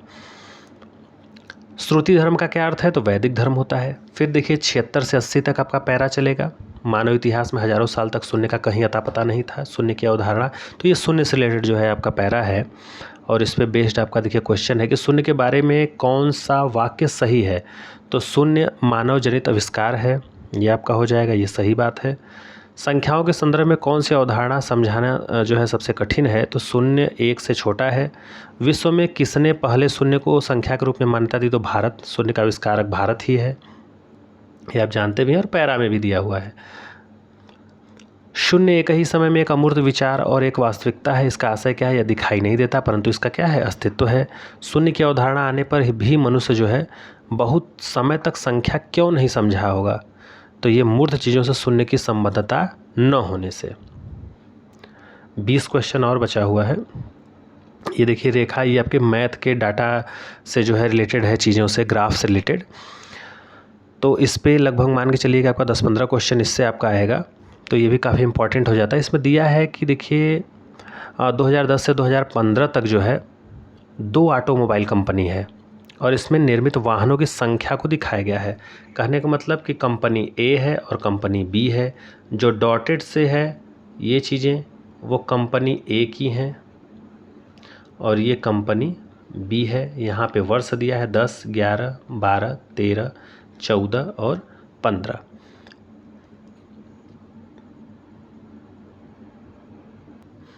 तो चलिए क्वेश्चन को सॉल्व करते हैं। क्वेश्चन इसमें पूछा गया है कि यदि, तो छोटा कर लेते हैं इसमें, यदि 2011 से 2014 के दौरान कंपनी बी द्वारा निर्मित वाहनों की औसत संख्या, अब देखिए औसत का मतलब क्या हो गया, औसत का मतलब ये हो गया कि 2011 से 14 के दौरान कंपनी बी द्वारा, 11 से 14 बी के द्वारा, मतलब आपका क्या है 270, 250, 289 और कब तक है 2014 तक है 310। कंपनी बी द्वारा निर्मित औसत संख्या हजारों में। अब देखिए औसत पूछा है तो चारों जोड़ के 4 से भाग लें, क्योंकि चारों 4 साल का है, औसत पूछा है तो चारों जोड़ के क्या करेंगे, 4 से भाग लगाएंगे। फिर दिया है मई 2009 में कंपनी ए, तो देखिए 2009 तो दिया नहीं है, इसका मतलब 10 से पहले होगा। तो दिया है कि 11 से लेकर 14 के दौरान कंपनी बी द्वारा निर्मित वाहनों की औसत संख्या में 2009 में कंपनी ए द्वारा निर्मित वाहनों की संख्या की तुलना में 24% की वृद्धि हुई थी। समझ रहे हैं, जैसे 2009 में इससे पहले जो है जितनी भी रही होगी उसमें जो है मान लीजिए ए रहा होगा, इसमें कितनी वृद्धि हुई है 24%। कितनी 24% वृद्धि हुई है इसमें। तो जो है आपके कितना हो गया है, इसकी औसत संख्या में इतने वाहनों की वृद्धि हुई, तो कंपनी ए ने वर्ष 2009 में कितने हजार वाहनों का क्या किया था, निर्माण किया था, ये आपसे पूछा है। तो हम पहले चारों साल का एवरेज निकाल देंगे। तो अगर हम औसत निकालें 2011 से लेकर 14 तक का औसत, ठीक है, तो पहले हम औसत निकालेंगे तो 270 प्लस 250 प्लस फिर आपका 289 प्लस 310 और ये कितना हो जाएगा भागे 4। तो ये जोड़ देंगे आपका 0, 9 और ये 0, तो कितना हो जाएगा 9 हो जाएगा। 1 8 1 9, 9 5 14 और 14 7 4 21, 1 आ गया। फिर इसको जोड़ेंगे, 3 दूनी 5, 2 7, 2 9 और 2 11, तो 11 19 भागे 4, तो ये 4 दूनी के 8, 4 7 28, 4 9 36 दशमलव, 4 7 28, 4 5 20, 2 7 9 दशमलव 7 5 इतना आ रहा है। अब ये क्या है, अब 2009 से 24% की वृद्धि होने के बाद इतना हो रहा है, ठीक है। तो अब इसको कैसे लगाएंगे, देखिए, तो हमको तो ये पता नहीं कि ए द्वारा कितना हुआ था, तो औसत संख्या आपको पता चल गया है 279 है, ठीक। तो देखिए, अब 2011 से 14 के दौरान कंपनी बी द्वारा औसत जो है आपका कितना है, 279 है, और कंपनी ए द्वारा 2009 में वाहनों का निर्माण मान लीजिए 100 यूनिट हुआ था, कितना, 100 यूनिट, ठीक। तो 2011 से 14 के दौरान बी द्वारा निर्मित वाहनों की औसत संख्या कितनी हो जाएगी तब, भाई अगर 100 माने हैं तो 24% की वृद्धि, तो 124 यूनिट हो गया, 24% की वृद्धि हो गई ना, और यही 124 से क्या है, बराबर है, तो 100 यूनिट बराबर क्या आ जाएगा, या तो आप ऐसे भी लगा सकते हैं, मान लीजिए पहले यक्स था, यक्स का 124% बराबर 279.75, तो अब इसी को हल कर दीजिए, तो हल करेंगे तो कितना आ जाएगा आपका 225.6 आपका राइट आंसर आ जाएगा, ऑप्शन ए। नेक्स्ट आपका पूछा है कि वर्ष 2010, 12, 14, 15 के लिए, ठीक है, कंपनी ए और बी की औसत संख्या के बीच हज़ार में अंतर। अब देखिए, अंतर सीधे सीधे कर दीजिए, 10, 12, 14 और 15 में। तो देखिए, 10 में आपका ए के द्वारा कितना था, 260 था, ठीक, और बी के द्वारा 307। फिर 2012 में देखेंगे 224 है इसमें ए द्वारा, और इसमें 250। 2014 में देखेंगे तो 266 है ए का, और बी का कितना है 310। और 15 में देखेंगे तो 348 है, कितना 348 है, और बी में कितना है 416, ठीक है। तो इनका क्या करेंगे, अंतर निकाल लेंगे, 307, 250 और इनका, तो औसत का मतलब है कि या तो इनको जोड़ लीजिए, बी का पूरा और ए का पूरा जोड़ लीजिए, ठीक है। और आपसे क्या पूछा है, औसत के बीच अंतर पूछा है, तो इन चारों को जोड़ करके 4 से भाग लगा दीजिए, इन चारों को जोड़ के 4 से भाग लगा दीजिए, और इनका अंतर, तो जब इनका अंतर आप निकालेंगे डिवाइड करके ए और बी का, तो आपका आएगा लगभग 46.25, ठीक है। चारों जोड़ के 4 से भाग लगाएंगे तो अंतर मिल जाएगा, यही आपका क्या आ जाएगा, ए आ जाएगा। फिर आपसे क्या पूछा है कि 2010 से 15 के दौरान कंपनी ए द्वारा निर्मित वाहनों का औसत मूल्य। देखिए, अब 2010 से 2015 का ए द्वारा निर्मित वाहनों का औसत मूल्य पूछा है, तो 10 से 15 का क्या करेंगे, एक जोड़ करके, और 10 से 15 है आपका, तो 10, 11, 12, 13, 14, 15 अर्थात 6, तो कुल जोड़ के 6 से क्या करेंगे, भाग लगा देंगे, तो आपका औसत आ जाएगा। अब देखिए, 10 से 15 अगर आप निकालेंगे 83 में, तो 260 प्लस 218, 224, 179, 266, 348 और 6 से क्या करेंगे, भाग लगा देंगे, तो ये पूरा टोटल जोड़ेंगे तो 1400 आपका क्या आ जाएगा 95, और 6 से भाग लगा देंगे। और फिर इसी प्रकार उसका भी कर लेंगे, बी का भी कर लेंगे पूरा, तो बी का जब निकालेंगे तो ये आपका आ जाएगा 1842, इसको भी 6 से भाग लगा देंगे, ठीक है। अब दोनों में क्या करेंगे, देख लेंगे कि दोनों में कितना अंतर है, ठीक है। तो अंतर अगर निकालेंगे दोनों में डिफरेंस, तो लगभग 81.16 के लगभग जो है आपका अंतर आएगा, इसको कैलकुलेट कर लेंगे। नेक्स्ट है 2011 से 12 तक कंपनी ए के द्वारा निर्मित वाहनों की औसत संख्या और 14 से 15 तक कंपनी बी द्वारा निर्मित वाहनों की औसत संख्या का अनुपात आपसे पूछा है। तो जब भी औसत दे तो कुल योग बटे कुल संख्या आप कर लेंगे। तो आप देखिए 11 से लेकर के 12 तक के ए द्वारा निर्मित वाहनों की औसत संख्या, तो 11-12 का देखेंगे तो आपका कितना आ जाएगा 218 प्लस 224 बटे 2 हो जाएगा। तो औसत निकालेंगे तो 221 का आ जाएगा। 14 से 15 बी का औसत देखेंगे तो आपका आ जाएगा 310 प्लस 316 बटे 2, तो इसका औसत लगभग आएगा 313। तो यही दोनों क्या हो जाएगा, अनुपात हो जाएगा 221 संबंधी 313। नेक्स्ट है कि वर्ष 2015 में कंपनी ए द्वारा निर्मित वाहनों की संख्या उसी वर्ष कंपनी बी द्वारा निर्मित वाहनों की संख्या कितना प्रतिशत कम है। देखिए 2015 में ए द्वारा निर्मित वाहनों की संख्या और उसी वर्ष कंपनी बी द्वारा निर्मित वाहनों की संख्या से कितना प्रतिशत कम है। तो ए द्वारा अगर देखें तो ए द्वारा निर्मित वाहनों की संख्या जो है आपका 348 है, और 2015 में बी द्वारा देखें तो 416 है। ठीक है, दोनों में कमी हुई है कितने की, 68 की। और ये 68 की कमी किस पे हुई है भाई, 416 पे हुआ है। परसेंटेज निकालना है, 100 से गुणा कर देंगे, इसको काट देंगे तो 16.3% आपका राइट आंसर आ जाएगा। नेक्स्ट देखिए दूसरे डायग्राम पे बेस्ड क्वेश्चन को देखते हैं। इसमें दिया है कि 86 से 90 तक की 3 कंपनी है ए बी सी। ठीक है, 3 कंपनी है ए बी सी। देखिए कंपनी ए का साइन ये है, बी का ये है, सी का ये है। और वर्ष 1993 से 93 से लेकर के 99 तक के बिक्री के चित्र को दिखाया गया है, जो भी सेलिंग इसका हुआ है 1 2 3 4 5 6 7 साल। अब इस पे बेस्ड आपको क्वेश्चन का क्या करना है, आंसर देना है। दिया है कि 1993 में 3 कंपनियों की औसत बिक्री। अब देखिए 93 में तीनों कंपनी है तो तीनों को आप जोड़ देंगे, तीनों को क्या करेंगे आप जोड़ देंगे।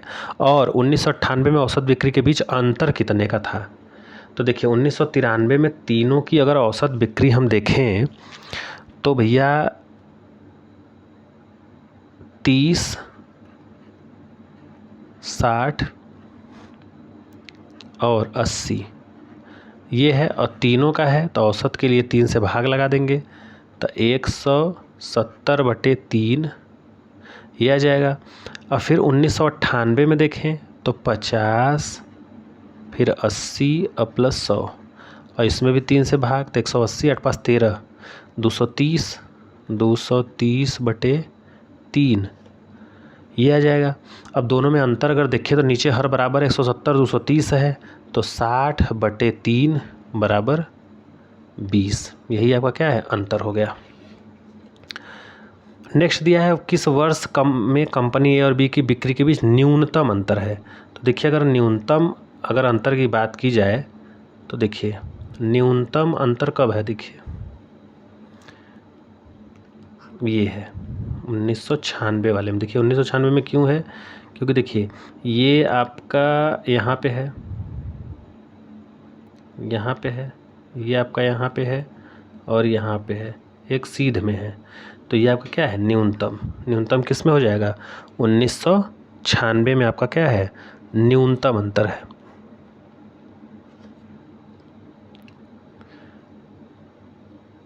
दिया है कंपनी बी के लिए जो है दी गई अवधि के दौरान औसत सालाना बिक्री का कंपनी सी की औसत सालाना बिक्री के लगभग कितने प्रतिशत है।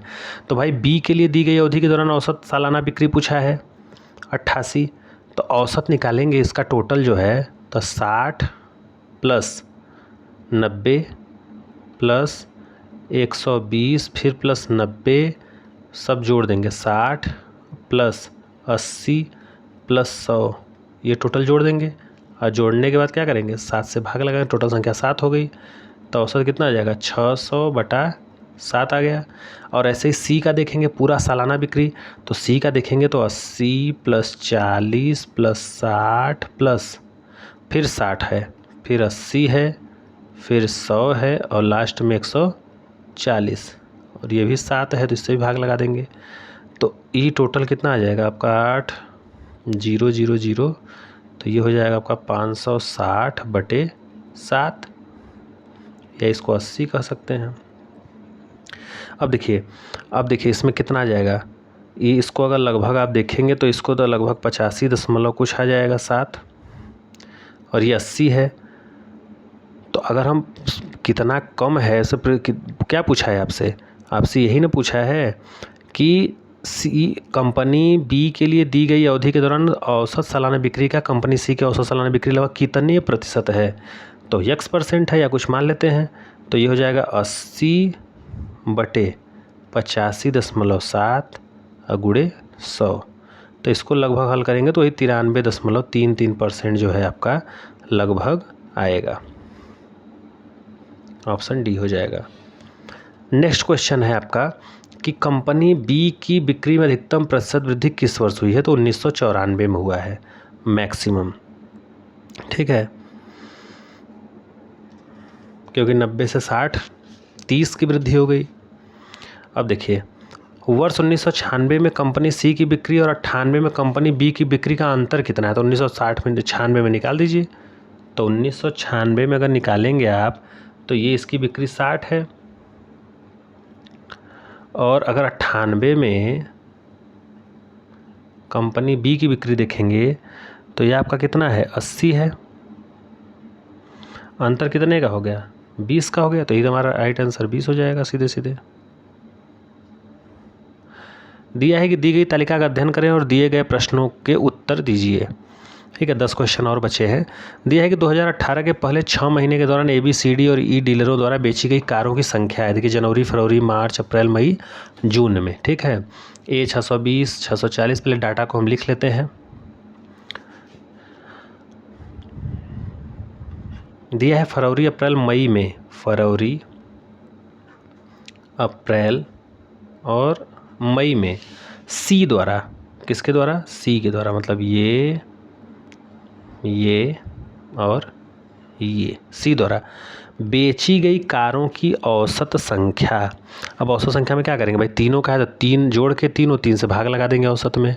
तो 635 प्लस 540 प्लस 625 भागे 3 कर देंगे तो कितना आ जाएगा, ये आपका आ जाएगा 1800/3 बराबर 600 आ गया। ठीक, ये सी का औसत आ गया। फिर कह रहा है जनवरी में डीलर ई द्वारा बेची गई कारों की संख्या से। अब देखिए जनवरी में डीलर ई, जनवरी में ये जनवरी आपका है और डीलर कौन सा है ई, माने 548। ये तो 600 था, ये 548 है। तो कह रहा है कि बेच ई द्वारा है और ये सी का था। तो कह रहा है कि बेची गई कारों की संख्या से कितना अधिक है ई द्वारा। तो भैया 548 ये था और ये 600 है, तो कितना अधिक है, यही आपसे क्वेश्चन में पूछा है। तो निकाल दीजिए। मान लिया यक्स अधिक है तो 548 में से ये घटा देंगे तो 52 आ जाएगा। तो 52 ही क्या है आपका अधिक है। नेक्स्ट है अप्रैल में डीलर बी और ई द्वारा बेची गई कारों की कुल संख्या का। तो बी और ई द्वारा बेची गई कुल संख्या निकाल लेंगे 92 में। बी और ई की बेची द्वारा कुल संख्या कितनी हो, 580 और 740 1320 हो जाएगा। कितना, 1320 टोटल हो जाएगा। और इसका 80% निकालेंगे तो ये 1 0 से 1 0 कैंसिल, 1 0 से 1 0 कैंसिल, इसको करेंगे तो 1056 आ गया। और फिर फरवरी में सी और डी द्वारा बेची गई कारों की संख्या, तो ये 635 और 645 1280 हो जाएगा। और इस 1280 ये हो गया और 1056 वो है। तो पूछ रहा है कि कितने प्रतिशत कम है। तो भैया 1280 था, 1056 कितना प्रतिशत कम है, तो हमें क्या पता, इसमें घटा लेंगे पहले। तो कितना आ जाएगा, 224 कम है। किस पे कम है, 1280 पे। अब परसेंटेज चाहिए तो 100 का गुणा कर देंगे। अब इसी को हल करेंगे तो लगभग 17.5% जो है आपका आएगा। राइट आंसर है। नेक्स्ट क्वेश्चन है कि यदि जुलाई 2018 में डीलर डी द्वारा कारों की उतने प्रतिशत ही बढ़ी है बिक्री, जितनी जून 2018 में पिछले महीनों की तुलना में बढ़ी थी, तो जुलाई 2018 में डीलर डी द्वारा बेची गई कारों की संख्या कितनी है, ये आपसे क्वेश्चन पूछा है। तो हल कर लेंगे। 2018 में डीलर डी द्वारा बेची गई कारों की संख्या कितनी है, तो आपको पता है 780 है। कितनी है? 780। अब पिछले महीने की तुलना में वृद्धि कितनी हुई है, तो भैया 780 है और कितना है, 600 था, तो वृद्धि कितना हो गया, 180। किस पे हुआ है, 600 पे हुआ है। और परसेंटेज चाहिए तो 100 का गुणा कर देंगे, तो ये 2 से 0 कट जाए, 6 18, 30% आएगा आपका। तो अब 30% आ गया, तो अब 2018 में डीलर डी द्वारा बेची गई कारों की संख्या कुल कितना है, 780 का 130%, तो 780 था ही, इसका 130% निकाल लीजिए, कट जाएगा 13 8 104, और फिर 63 91, और ये आपका होगा 10 14, इसको हल करने पे। नेक्स्ट है जनवरी अप्रैल और जून में डीलर बी द्वारा बेची गई कारों की कुल संख्या, तो निकाल लीजिएगा जनवरी अप्रैल और जून में बी द्वारा बेची गई कारों की कुल संख्या। तो देखिए जनवरी में 600, अप्रैल में 580 और जून में 620, कुल संख्या कितना आ गया, 620, 580 और 620 1800 बेची गई कुल संख्या, तो यही है कुल संख्या हो गया। फिर करा मार्च में डीलर ए और डी द्वारा बेची गई कारों की कुल संख्या, तो मार्च में ए और डी द्वारा 628 अब प्लस 722, ये दोनों हो गया, टोटल हो जाए 1350। ठीक है, अब पूछा है बेची कारों की कुल संख्या का अनुपात, तो भैया 1800 अनुपाते 1350, कितना हो जाएगा 1350, 1 0 से 1 0 कट गया, तो 180 और ये 135, तो ये आपका कट जाएगा, तो आ जाएगा 4/3। यही आपका क्या था, रेशियो था। ऐसे जैसे जैसे सीधे सीधे बोला वैसे वैसे लगा लेंगे। मार्च माह में सभी डीलरों द्वारा बेची गई कारों की औसत संख्या क्या है, तो मार्च में सबका जोड़ देंगे इकट्ठा, जो भी इकट्ठा आपका बनेगा। तो मार्च में अगर आपसे पूछा है तो कुल का औसत निकालना, तो सब योग बटे कुल संख्या, तो आ जाएगा आपका 628 प्लस 635 प्लस आपका 640 प्लस 722 प्लस 720, और ये आपका 6 है, सॉरी 5 है ना, 1 2 3 4 5, 5 से क्या करेंगे, भाग लगा देंगे, तो कितना आ जाएगा 6 6 9, यही आ गया टोटल। अब देखिए 5 क्वेश्चन और बचा, इसको भी देख लेते हैं लास्ट में। बस डिटेलिंग करने में थोड़ा सा वीडियो लंबा हो जाता है शुरू में। अब देखिए इसमें दिया है कि प्रश्न संख्या 96 से 100 तक जो है, इसमें देखिए तालिका का अध्ययन करना है आपको।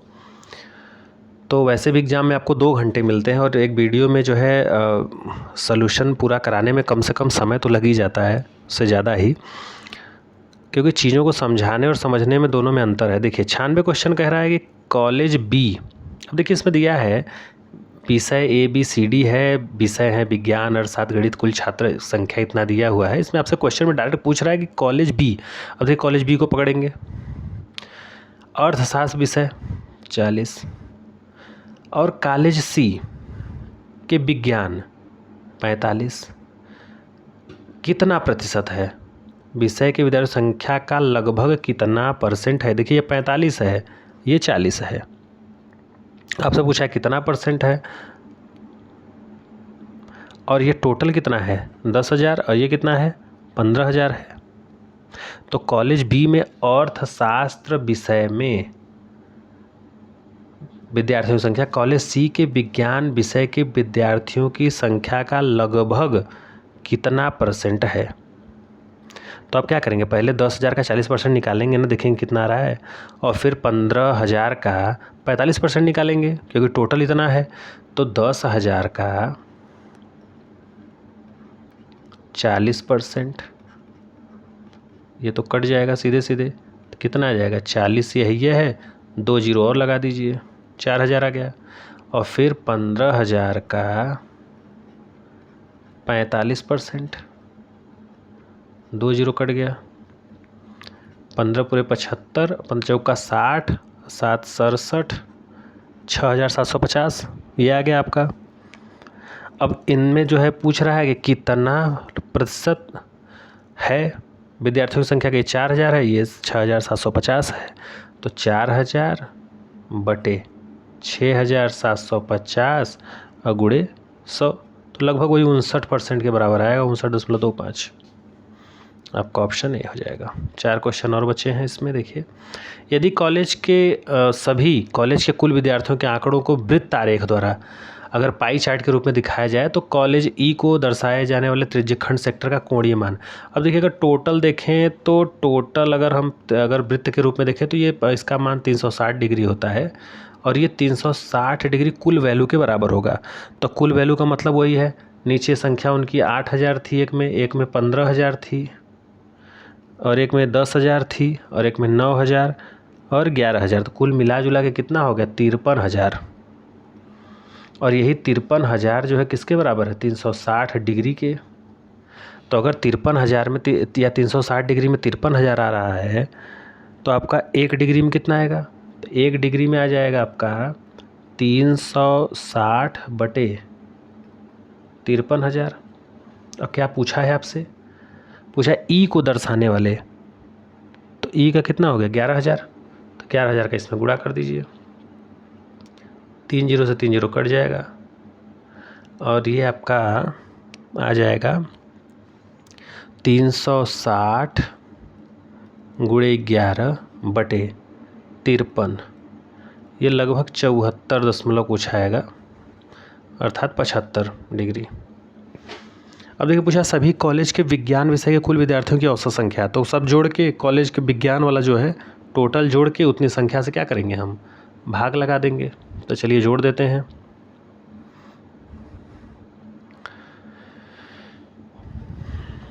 सभी कॉलेज के विज्ञान विषय के कुल, तो ये हो जाएगा, देखिए विज्ञान विषय ए के विद्यार्थियों की संख्या तो 8000 का 25% उसका निकालेंगे तो ये 2000 आ जाएगा। फिर इसका अगर बी का निकालेंगे विज्ञान का तो 10,000 का 35% निकालेंगे तो 3500 आ जाएगा। सी का निकालेंगे तो 15,000 का 45% तो 6750 आ जाएगा, जो हमने निकाला था ऊपर। डी में 9000 है, 9000 का 28% कितना आ जाएगा? 2520 आ जाएगा। और फिर ई का 11,000 है और 11,000 का हम 35% निकालेंगे तो 3850 आ जाएगा। और सबको हम जोड़ देंगे तो टोटल जोड़ देंगे तो आ जाएगा आपका 18,620। 18,620 और कुल संख्या कितनी है? तो 5 है, तो इससे भाग लगा देंगे तो औसत निकल जाएगा 3,724।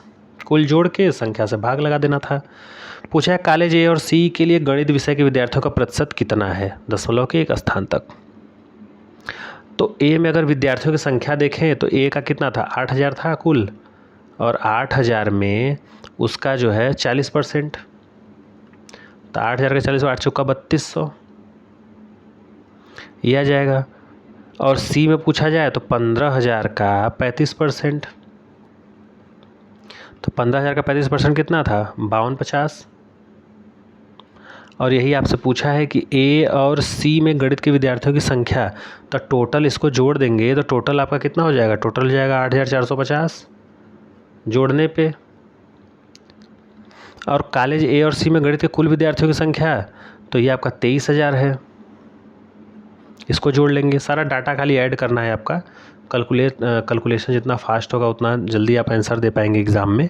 तो ये हो जाएगा 8,450 अब बटे 23,000 और गुणे 100, तो ये लगभग 36% के लगभग आएगा जो है। ठीक है, लास्ट क्वेश्चन है, तो एक आइडिया आपको दे दे रहा हूँ कैसे कैलकुलेशन करना है, बाकी आप करेंगे इसको। नेक्स्ट है कि कॉलेज बी और सी के अर्थशास्त्र विषय के कुल विद्यार्थियों की संख्या। तो भैया बी और सी के अर्थशास्त्र, पहले आप उसका परसेंटेज निकालेंगे। तो और बी और सी का, तो बी का जैसे 10,000 है, इसका 40% और 15,000 का 20%, तो ये लगभग आपका 7,000 आएगा टोटल जोड़ने पे। फिर ऐसे ही दिया है कि डी और ई के गणित, अब देखिए डी और ई के गणित के निकालिए, तो 9,000 का 30% निकालेंगे और 11,000 का 40%, तो ये लगभग आपका 2,700 और 4,400 7100 हो जाएगा। कितना हो जाएगा? 7100। ये आ गया टोटल डाटा। तो पूछा कुल विद्यार्थियों की संख्या का अंतर कितना है, तो अंतर तो 100 का है बस। तो ये हमारा क्या हो जाएगा, राइट आंसर हो जाएगा। तो चलिए, ये था आपके यूपी पेट का जो है प्रैक्टिस सेट 2022 के लिए जो है, जो कि 15-16 अक्टूबर को लगभग आपका एग्ज़ाम होगा सितंबर में। सितंबर के बाद अक्टूबर, मतलब लगभग आपका मान के चलिए कि अभी 2 महीने का समय है आपके पास। तो ये था। चलिए मिलते हैं नेक्स्ट वीडियो में नए जो है प्रैक्टिस सेट के साथ। जो भी आपके कमेंट, आपके सुझाव हो कमेंट बॉक्स में ज़रूर दीजिएगा। तो मिलते हैं नेक्स्ट वीडियो में, तब तक के लिए थैंक यू।